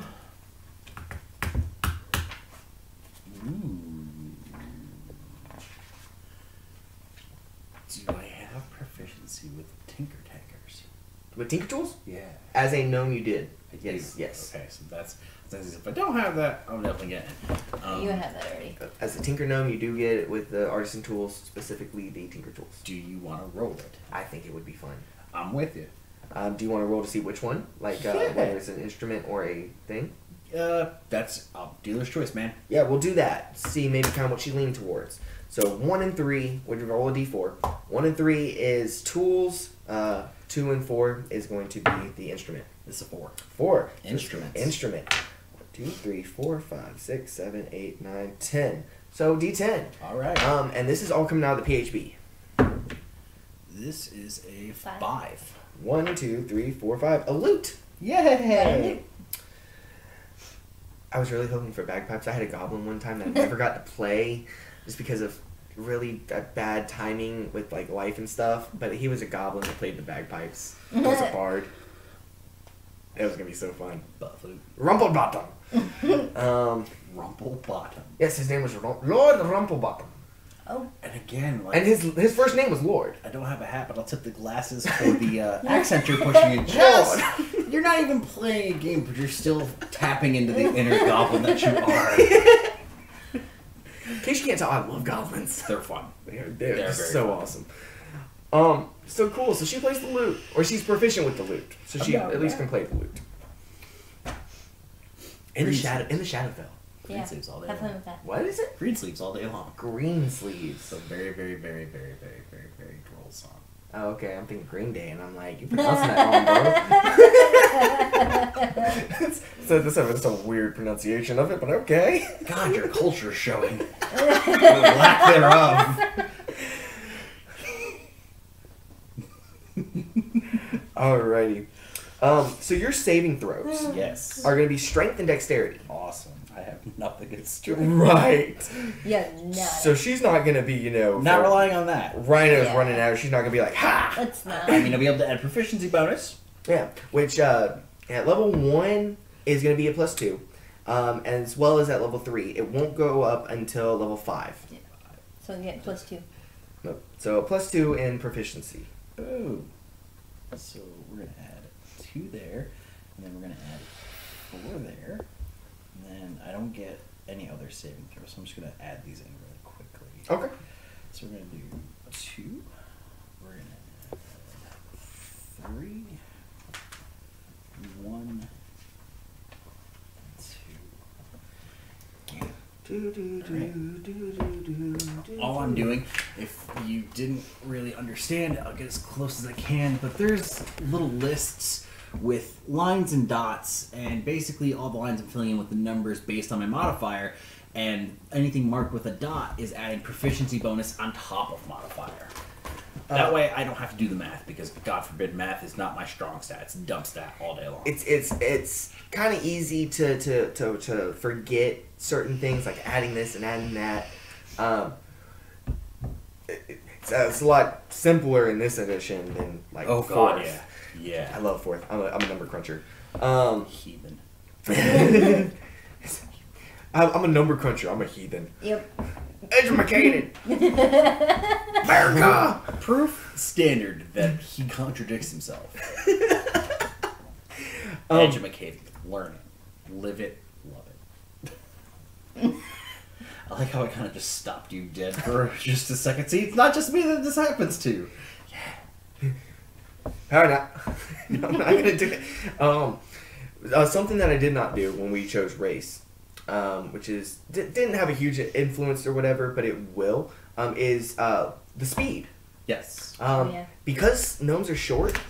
They're not as fast as normal race or the more common Other races, races. or other races. That's a better way of terming that.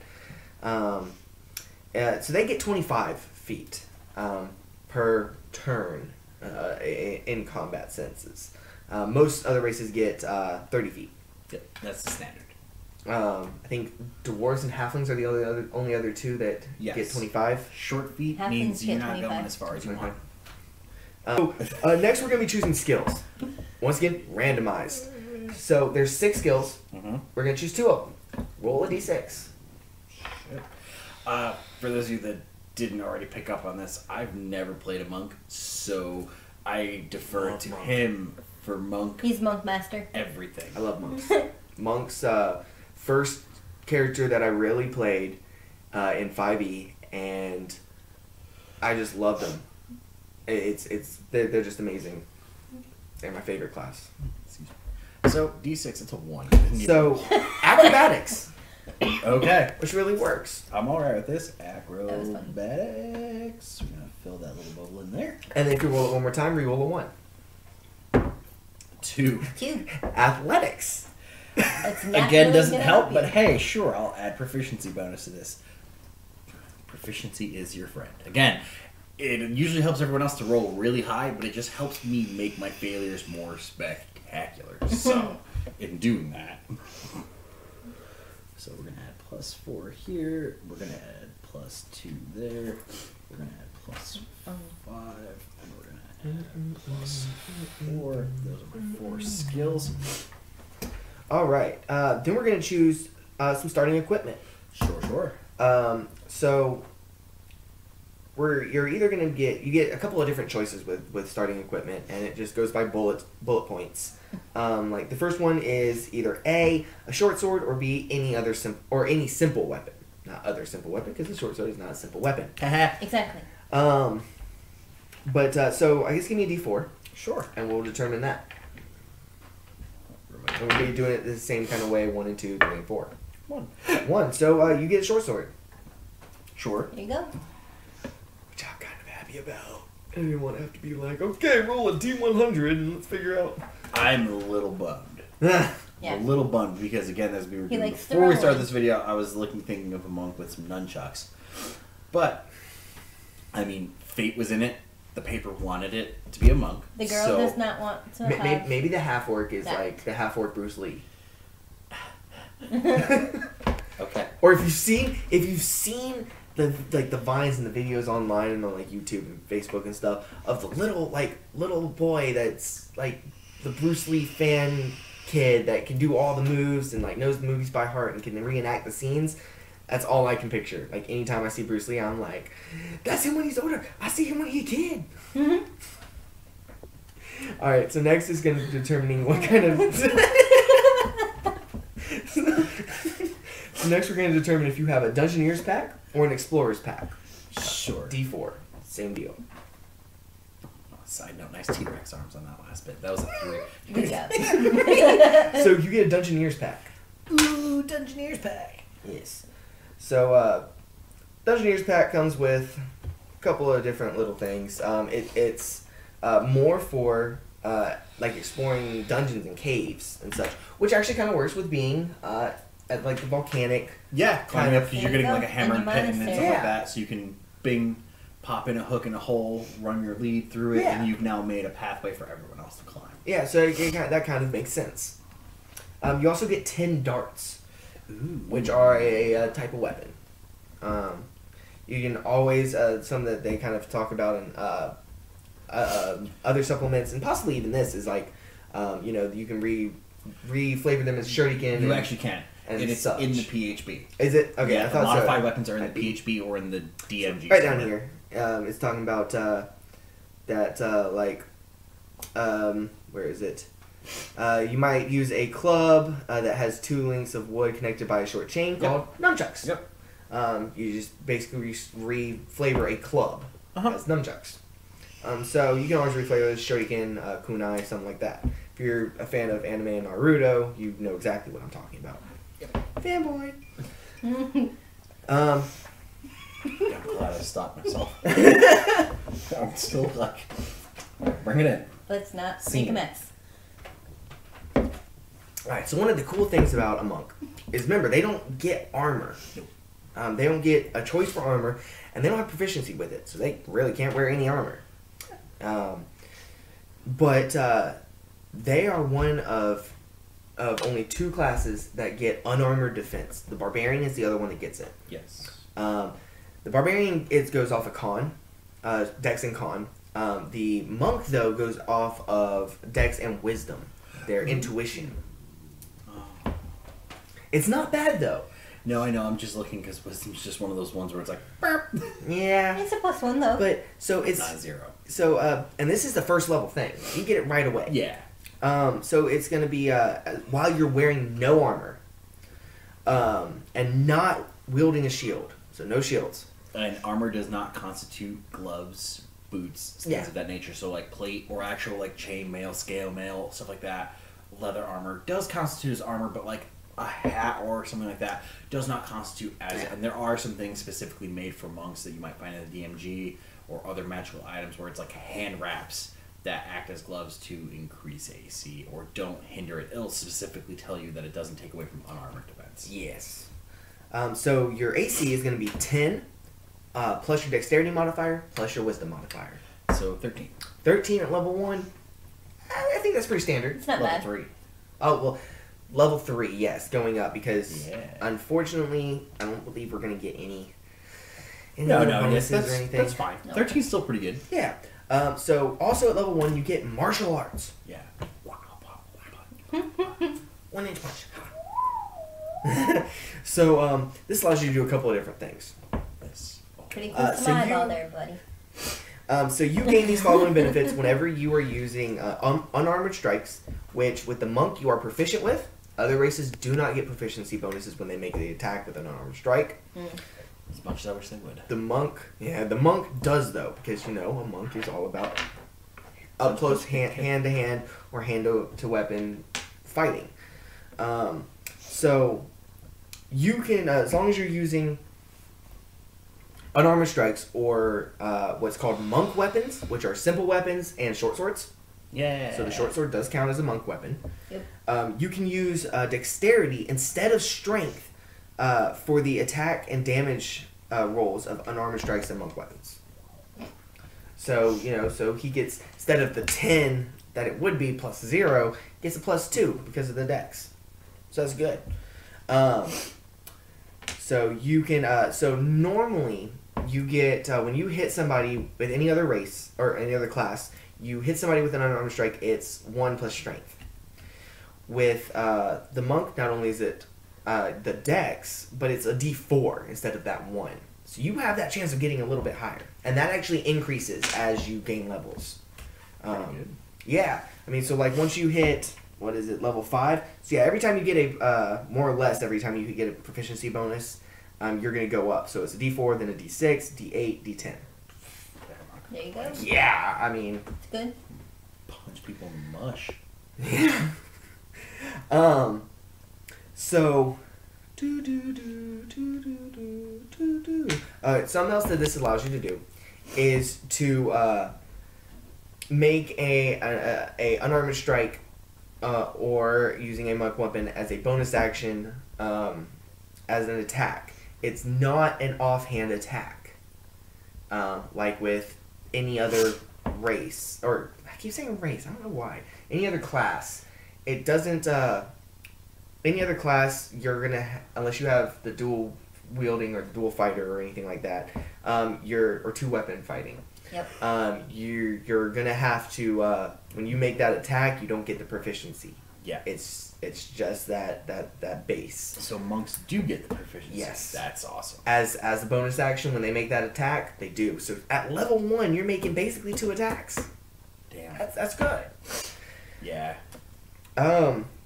What is that called again? That's all under martial arts. Oh, that's all under martial arts. Okay. Yeah, that's just one. That's their style of fighting. They get that D4, They can use their dex instead of strength. And you get to choose. So if maybe your monk has more strength than dex, you can still use your strength. And then, you know, you can make that a bonus action attack. That's just an extra attack. Going up to second level, because that's all you're going to get from first level. You are going to get Ki, which is the main mechanic for monks. It's Ki points. And this is like, for the Sun Soul, that's that inner light, being able to channel it. It's this essence. It's chakra, Ki, chi, whatever you want to call it. Those are the only 3 I know of. Yeah. Well, there's actually a lot more. Is there I believe there is. Depending on what religion you're looking at, what different traditions, things like that. If you actually have some knowledge on other types of it, put it down below. Yeah, I mean, Let us know. Chi, Ki, and chakra. Yeah. By all means. So this allows you to do a lot of things. First off, it's going to allow you to use 3 different types of abilities. It's Flurry of Blows, which is probably the most common that people will use. And this is you spend 1 key point, and on that bonus action, instead of making 1 attack, you can make 2. So at second level, you have the possibility to make 3 attacks. That's a lot. Per turn. And is that still For using second level. like strength or dex Yes. and proficiency? Yes. Oh, It's all of it. It's just like making a normal attack. wow. That's a lot. And at first or second level, you get 2 key points per long rest. I believe. Nice. Let me double check that. It's been just It's been almost a year since I played a monk.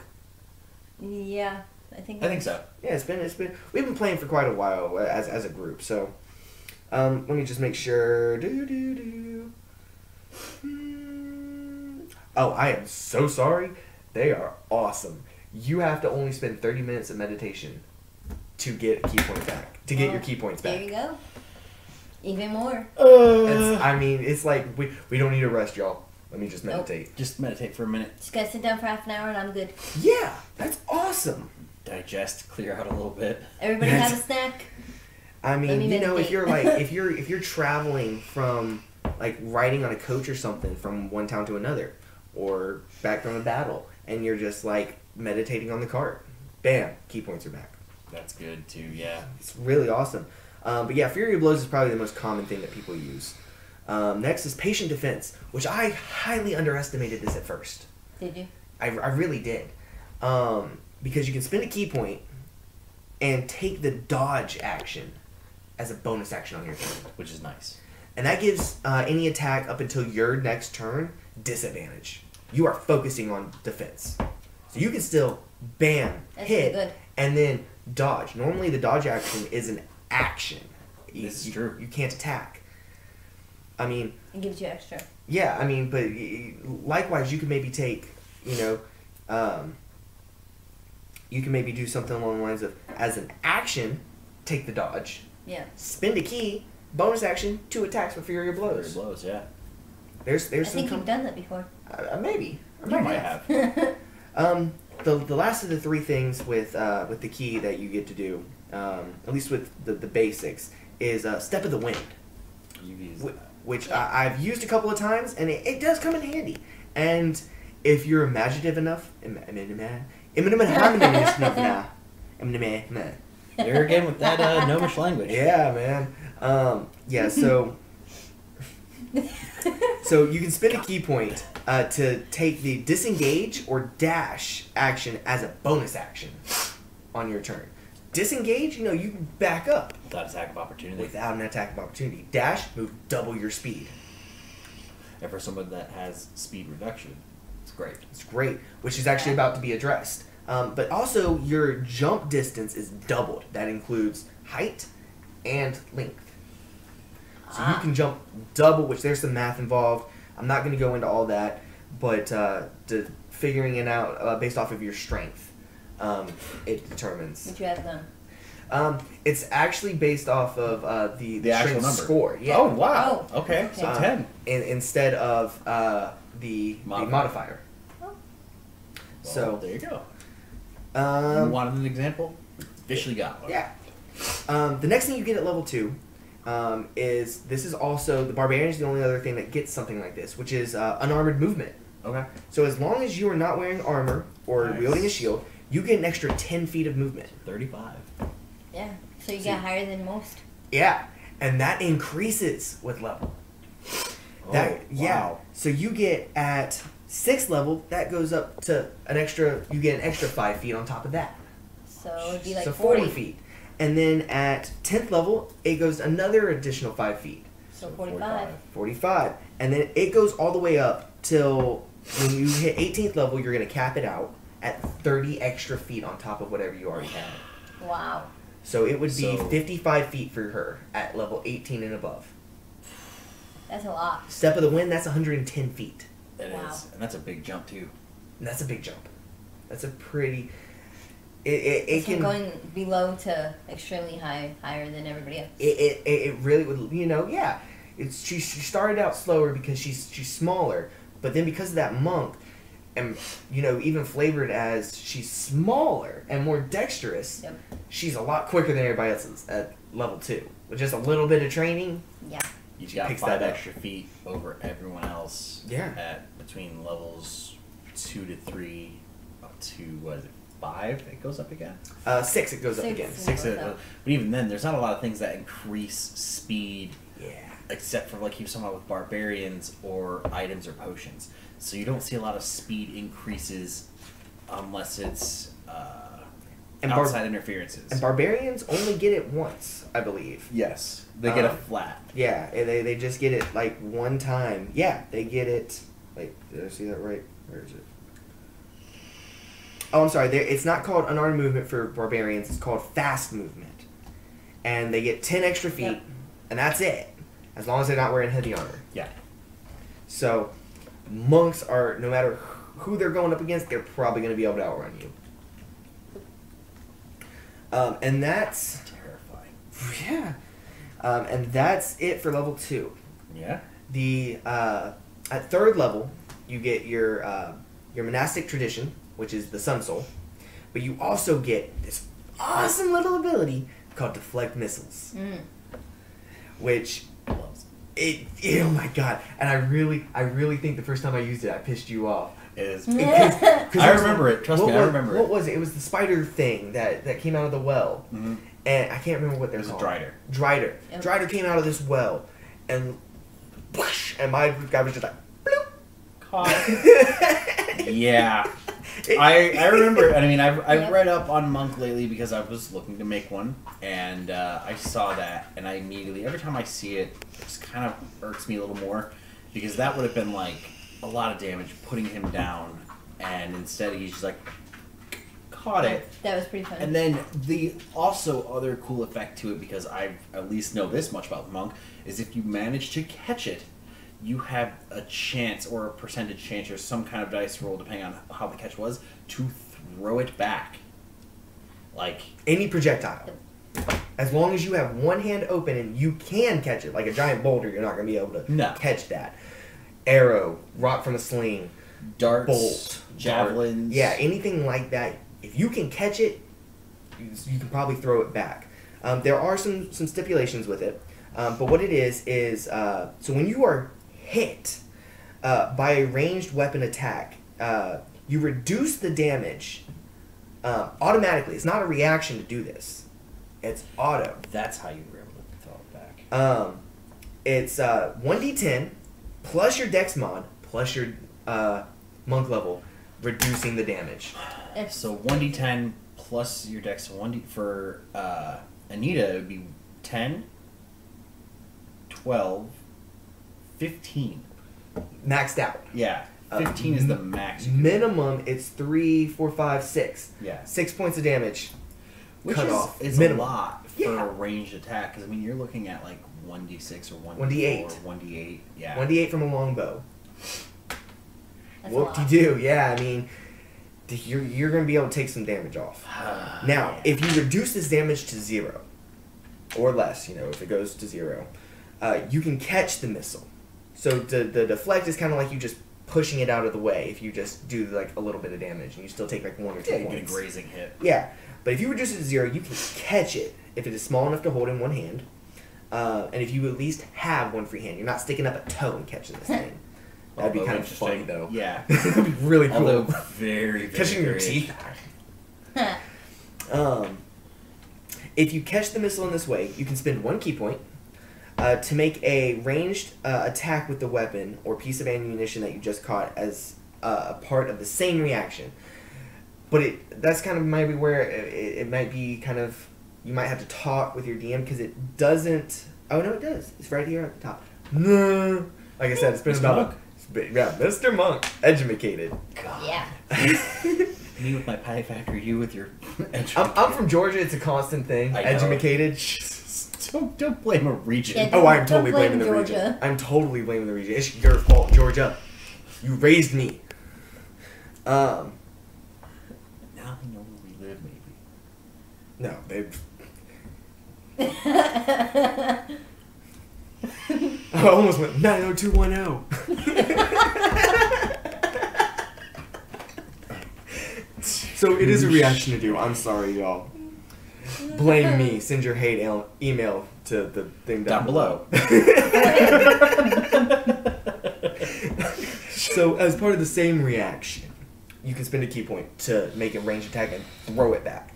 Even if it's an arrow or a rock from a sling, you can fire it as if it was, or launch it as if it was from that weapon. Just hucking it. Yes, you are, you're putting a javelin or something you can understand, or a dart, but like you're launching an arrow like it just came out of a longbow. And it does the same amount of damage, I believe. Let me make sure. So you make this attack with proficiency. Nice. Monks don't have proficiency with longbows, but if they catch an arrow from a longbow, they're proficient with it. Just that momentum push. Yeah, like I kind of picture it as like they're using it, like grabbing it and kind of using the like spinning. Yes. While they do it, and then just. Kind of like a shot put or a discus throw. Yes. The missile counts as a monk weapon attack. So it is not the same damage. I will say That's that. okay. But that at higher levels, that's better. As a reaction on top of a reaction. And damage reduction. It could be 1 point of damage, and I still call that a win. Yeah. The only thing is that the range is limited. Of course. To normal range of 20 feet and a long range of 60 feet. That's still not bad. I mean, yeah, okay, you're not going to catch something from a longbow from a guy 300 feet out and huck it back at him. But there could be something closer. Now, something that is cool. Mm-hmm. It does not say that you have to throw it at the person that attacked you. Exactly. So that's But where I was anything getting at. Is Yeah. something closer to me or anything else going on, I can, if it's in that 20 to 60, I can make it happen. Yeah, so I mean that's pretty cool. That's pretty awesome. And let me make sure. You don't have to see it coming. What? If you are hit by it, period. If it is a hit on the die, you don't have to see it coming. It's kind of like a shield of ki. Once it enters that range, you're just like. What? Oh, That's God. crazy. Now, is this just an every single time there's a range attack made? Or Yes. Is this, oh my God. As long as you have a reaction, Which you get every turn. you get every turn. So if they're making multi attacks against you, that's where you get them. one. You get one. So make it count. Yep. But even if you don't, Yeah, but yeah, you reduce exactly. the damage. Exactly, and not having to, and being able to use it on every action, or every reaction rather, because I mushmouthed that for a second, but every reaction, and being able to do it, literally no real penalty other than you have to wait till your next turn. That's insane. Yeah, it's awesome. That is really, that's just flat out broken. It's just so cool. It is broken. I mean, at some higher levels, just to kind of throw some stuff out there, you get like things like slow fall. Yeah. So you basically cast feather fall on yourself. You reduce damage from falling 5 times your monk level, That's a lot. and you get that fourth. It's 20 damage that you reduce. And what is falling damage is 1d6 for every 10 feet? I believe so. Yes. Or Yeah. something like Something that. like that. Yeah. That's... I've heard some different things. It's nothing. You can, if my recollection is correct, you have 20 damage, you're automatically reducing 40 feet of fall damage. Yeah, it's like To it's nothing. literally like you just like stepped off a curve. That's like not like I got pushed off, so I need to right myself. No, you can jump from a 40-foot cliff That's crazy.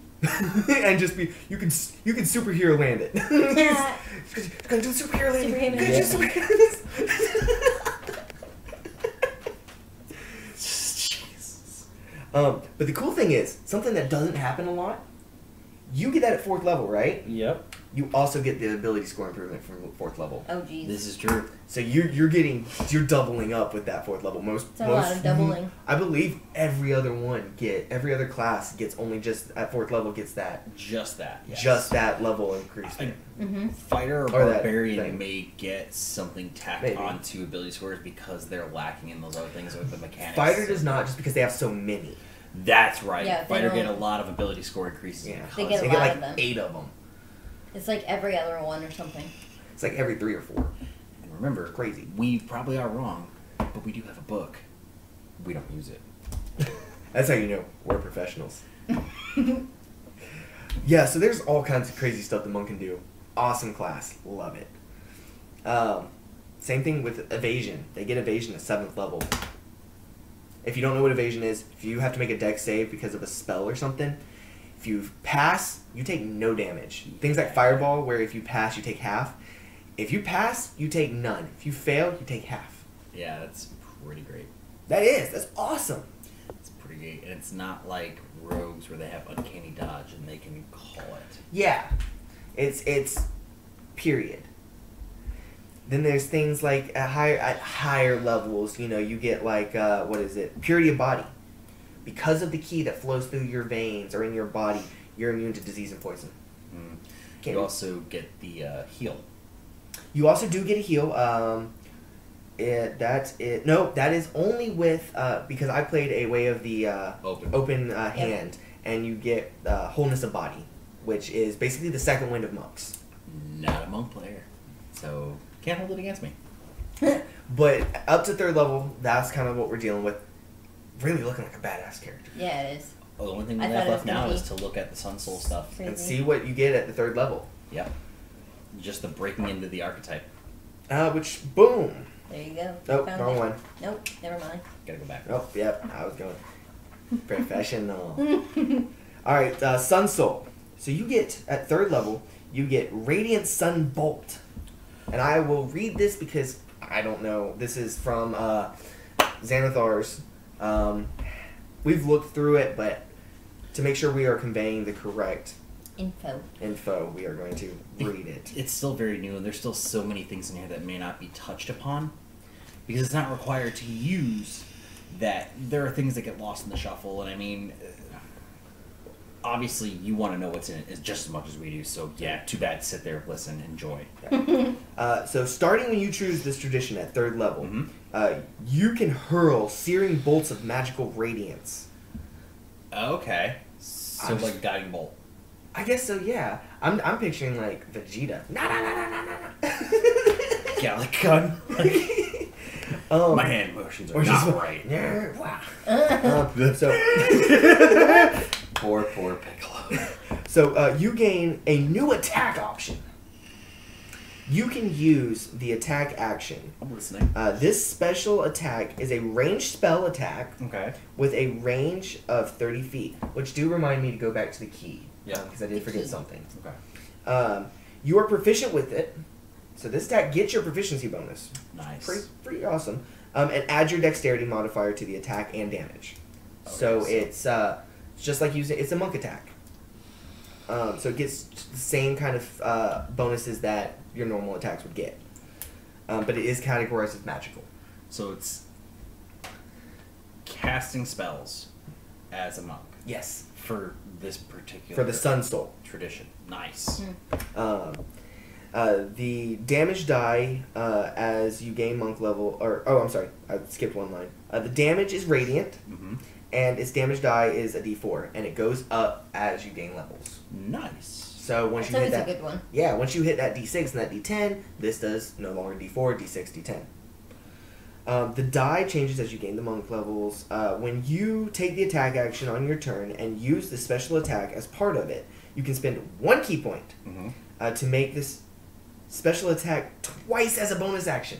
You can make it 3 times per turn. So That's crazy. flurry of blows, but with Magic.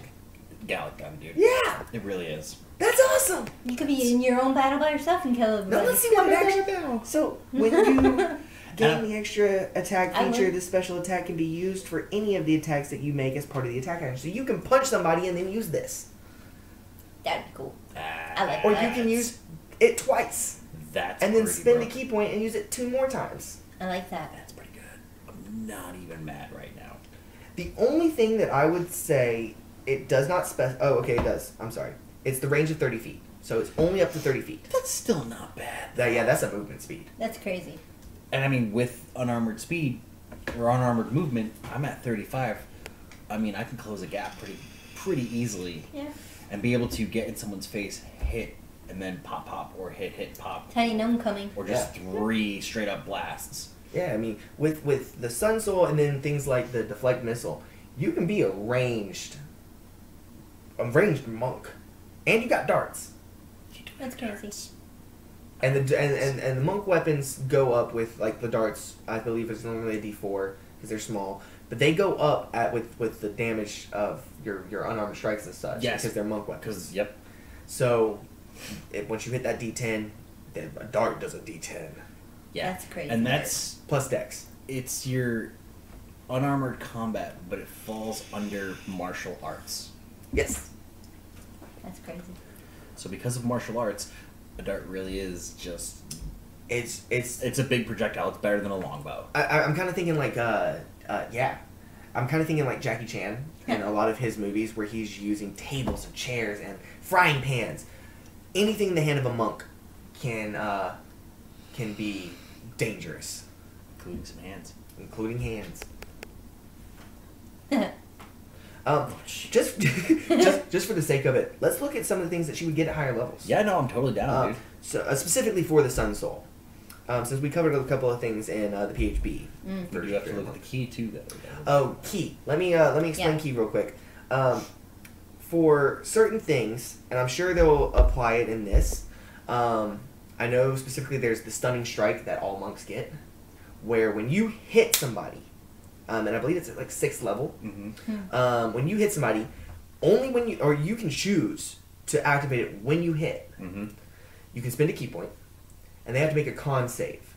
If they fail the con save, they're paralyzed or stunned until their next turn. They can't move. They can't do anything. That's they can't pretty good attack. move. Yeah, Just sit there and wait for you to come back. or until your next turn, I believe it is. I'm very familiar with that. So Pretty good though. now, what do you base that save off of? The save is covered in the key, and it's 8 plus your proficiency plus your wisdom. Yes. So it's just like a spell save DC. Same principle. Like I said, I'm still very, very familiar with stunning strikes and other strikes and how infuriating they are. Because you can stack these if you go away with the open hand. You can stack them with your open hand technique, which Paralyzed, prone, and a punch in the face. It's Yeah. not a fun time. it can really mess somebody up. At 6th level as a Sun Soul, you gain the ability to channel your ki into searing waves of energy. Immediately after you take the attack action on your turn, you can spend 2 ki points to cast the Burning Hand spell as a bonus action. I was just gonna say that. I like burning hands.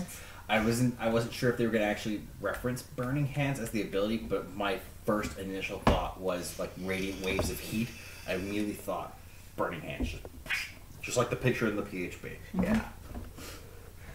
You can spend additional ki points to cast Burning Hands at higher levels. You're gonna catch these frying hands. Yep. Frying, what did I say? Is that what I said? That's what I said. Oh, okay. I was just like, ugh.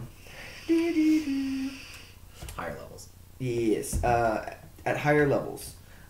Each additional key point you spend increases the spell's level by 1. The maximum number of key points, 2 plus any additional, that you can spend on the spell equals half your monk level. So at 6, you can only spend it up to 3.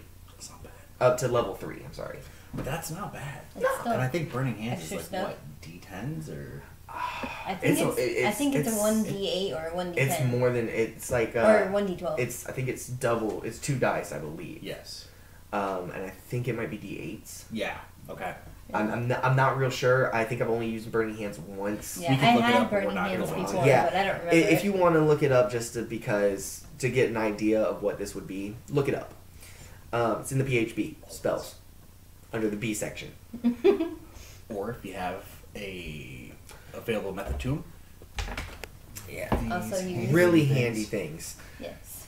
I'm really hoping he pulls up something that's not what we're thinking. No, I was thinking about the cards. Spell cards They're are awesome. probably the greatest thing ever.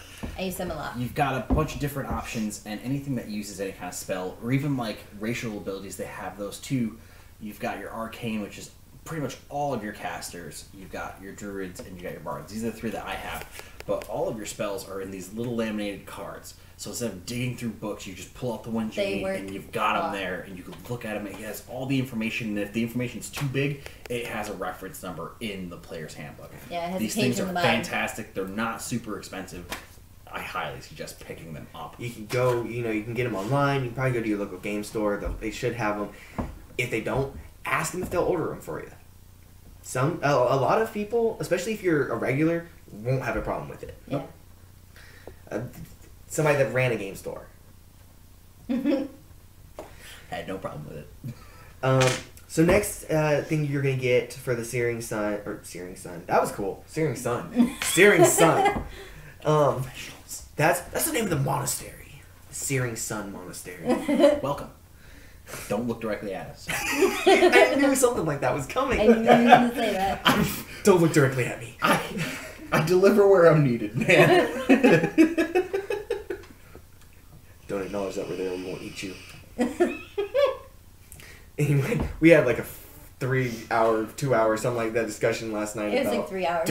We'll just. Yeah.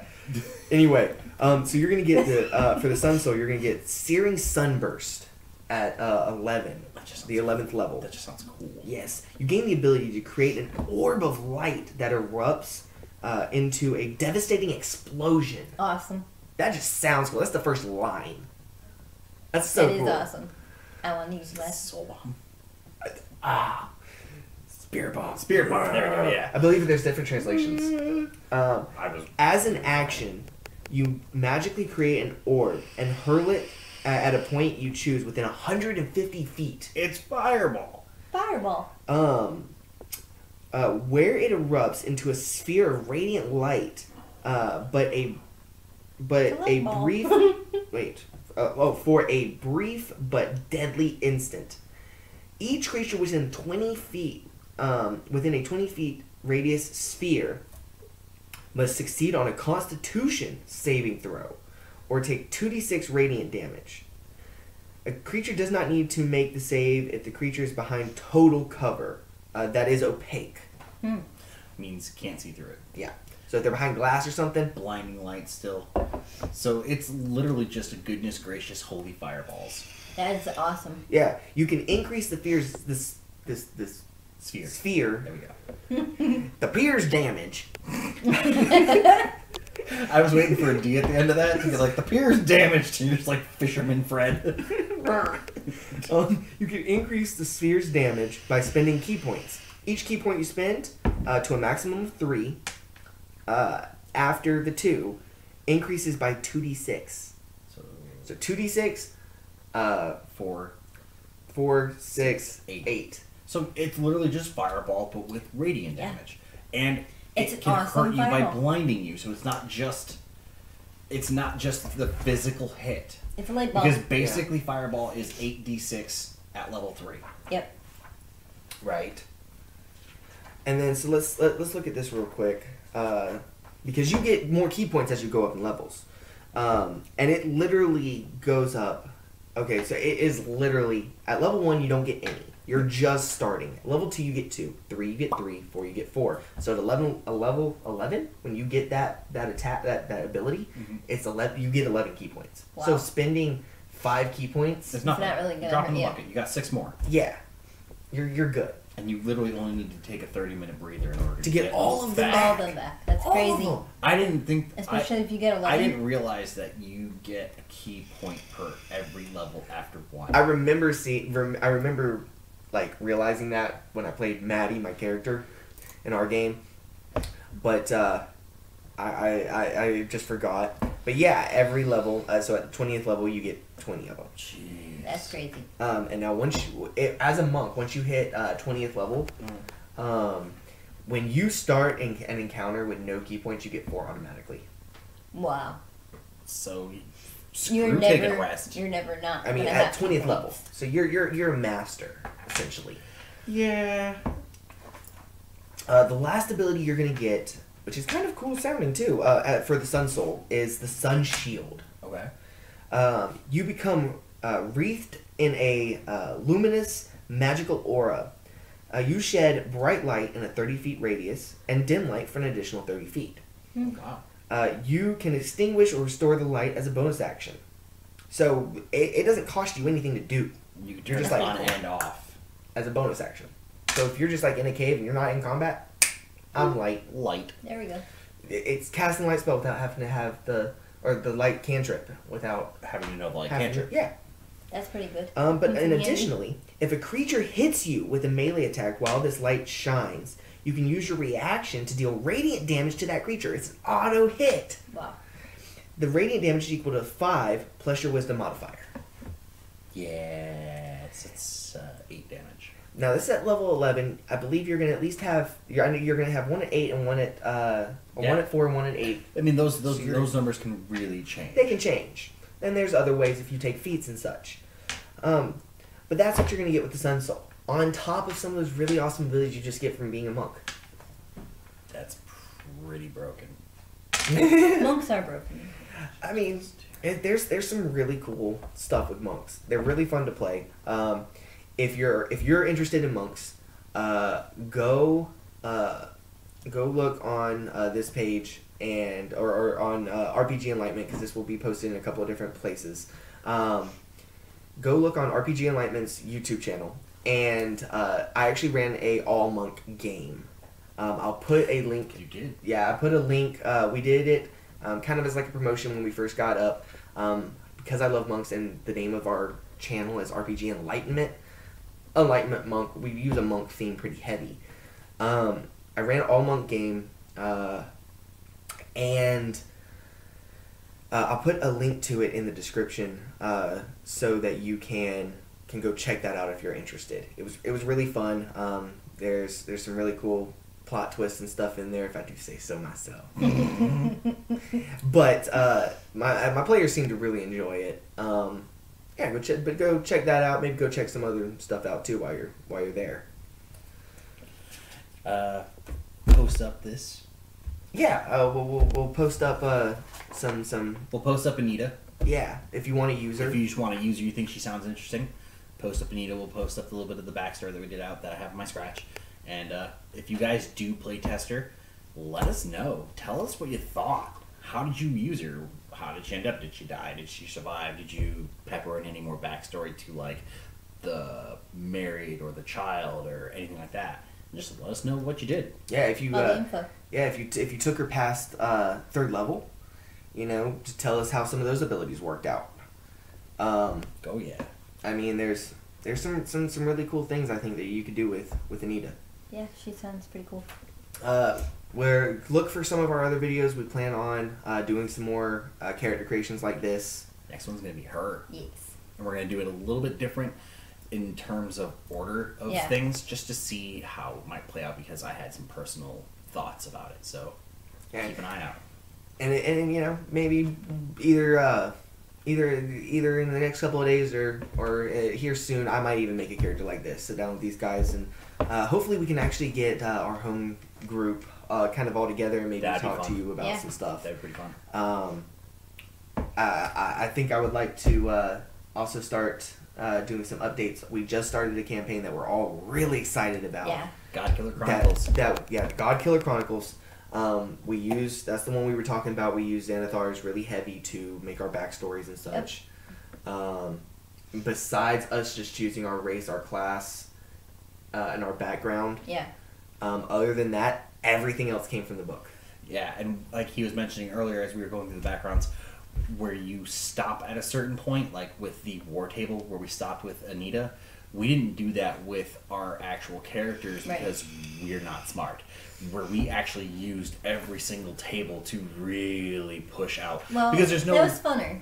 It really was, because it says that you don't have to stop there, but you also don't have to use everything. It's just that's where the natural break is. It worked out better for our characters. Because we though. saw all these other tables, we were like, oh my god, there's so many crazy things. Let's use it all. We're supposed to use it all, and we did, and it was awesome. Yeah, there's an adventure table, the war table, tragedy. Yeah. Supernatural events, weird stuff. Yeah. But we kind of also kind of did it where the characters that we made, where we are starting at level 1, but we in game we're all soldiers except for one person that ended up joining after we made characters, but we still were able. Well, Dave specifically was able to incorporate him into the story.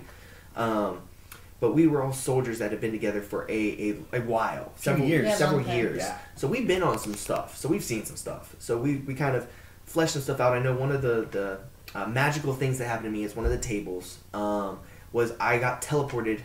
I've been teleported before. Yep. Well, I'm cavalry as a soldier. And so the way we kind of did it was when we're in a war, I get teleported in the middle of battle. I get teleported in instead of having to like literally bring up the rear. I'm just sent in last. So it just kind of helped flesh that out. Pretty interesting. Yeah. Which my character actually hates being teleported because of that. I didn't do it. He got one of the things is also rolling on these tables. I got an injury. We made our own little roll table to figure out what this injury was because it was a lasting injury. That was a makeshift table, and it was a nightmare. It really was because we just had to keep re-rolling because the dice weren't in my favor as far as like re-roll this, start over kind of because of this. Does it make sense? We ended up figuring out that I'm blind in my right eye. Yep. And so the reason my character Surge hates being teleported was because he was teleported in the middle of battle and like literally because he got teleported into the middle of like somebody attacking. So he does not like being teleported. But that was strictly because we rolled out some stuff. Yeah. And we were able to just kind of come up with stuff like that. Is there anything else that y'all would like to say before we kind of let these people go on about their way? No, I mean, for me, really, it's just I'm super stoked that this came out as Anita rolled out the way she did, and just by luck of the dice, purely for the most part, like 99.9% of this, all luck of dice. I already had the idea to roll a monk before we did this. When I came in tonight, I had the idea of just rolling a monk for myself for fun and just seeing what it was looking like. Yeah, I remember you saying that. So I had already had that, and then we decided to actually do this whole random table. I had erased some of the stuff I already had, but it just filled right back out. Right. And it was really ironic because I even said, because you were asking, I haven't played a gnome, like a dragonborn and something else, and I was like, a gnome monk would be really cool. Yep. And that's exactly and that's really fucking cool. Sure enough. That's so cool. I also would like to hear some of y'all's theories on how, specifically though, on how to incorporate the noble aspect. Yeah. Because we've been focusing pretty heavy since we rolled the monk on monk. But how do you work that noble in? There's gotta be some kind of ways. Oh no, there's definitely ways. It's just a matter of it's a matter of being a matter of ingenuity and a matter of imagination. Yep. Yeah. How can you work it in? If you're a DM, if you're a player, give us some ideas. Oh yeah.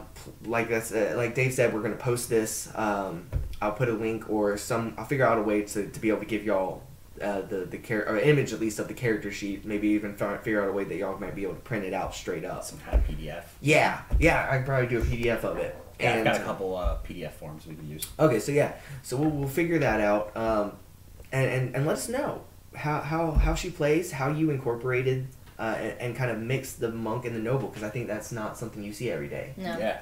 You normally get the acolyte or the hermit. Yeah, no, definitely. Sage. Maddie was a criminal. That's the yes, monk I played. Was. Yeah. Another thing that I actually want to think about this now, what he was just talking about. One more thing I want to ask you guys: if you do have any interest, if you haven't already, give RPG Enlightenment on Facebook, on YouTube, Twitter, whatever. Give them a like, give them a follow, just to keep up to date. And the other thing too is reach out to us about this if you like us making these characters randomized, not randomized. If you want to see a certain combination together as far as race or class or background in class or something like that, let us know. We'll make it. We'll use whatever information you want to give us. We'll put those in and then let the rest do the talking. That'd be fun. All right. So thanks, Dave, for kind of being the guinea pig for this. Yeah, no, I loved it. And kind of being the center of attention. Yeah. I love doing this stuff. If y'all want, I mean, you don't. If you like my personality, maybe, or even all of our personalities, and you want our help to like flesh out the Gelfos. He can see me. I forgot. That was legitimate. I forgot. He's sitting right next to you. I forgot. You forgot you were sitting right next to you?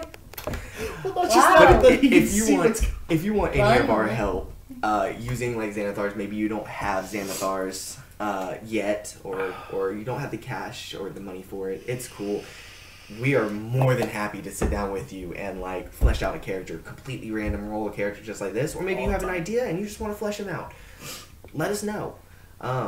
You can, like you said, you know, we have a Twitter, we have an Instagram, we have a Tumblr, we have a Facebook page. We'll put all of that in the link below, and just hit us up. You're gonna leave, even if you just leave a message in the comment. I know YouTube has some kind of weird new like community thing.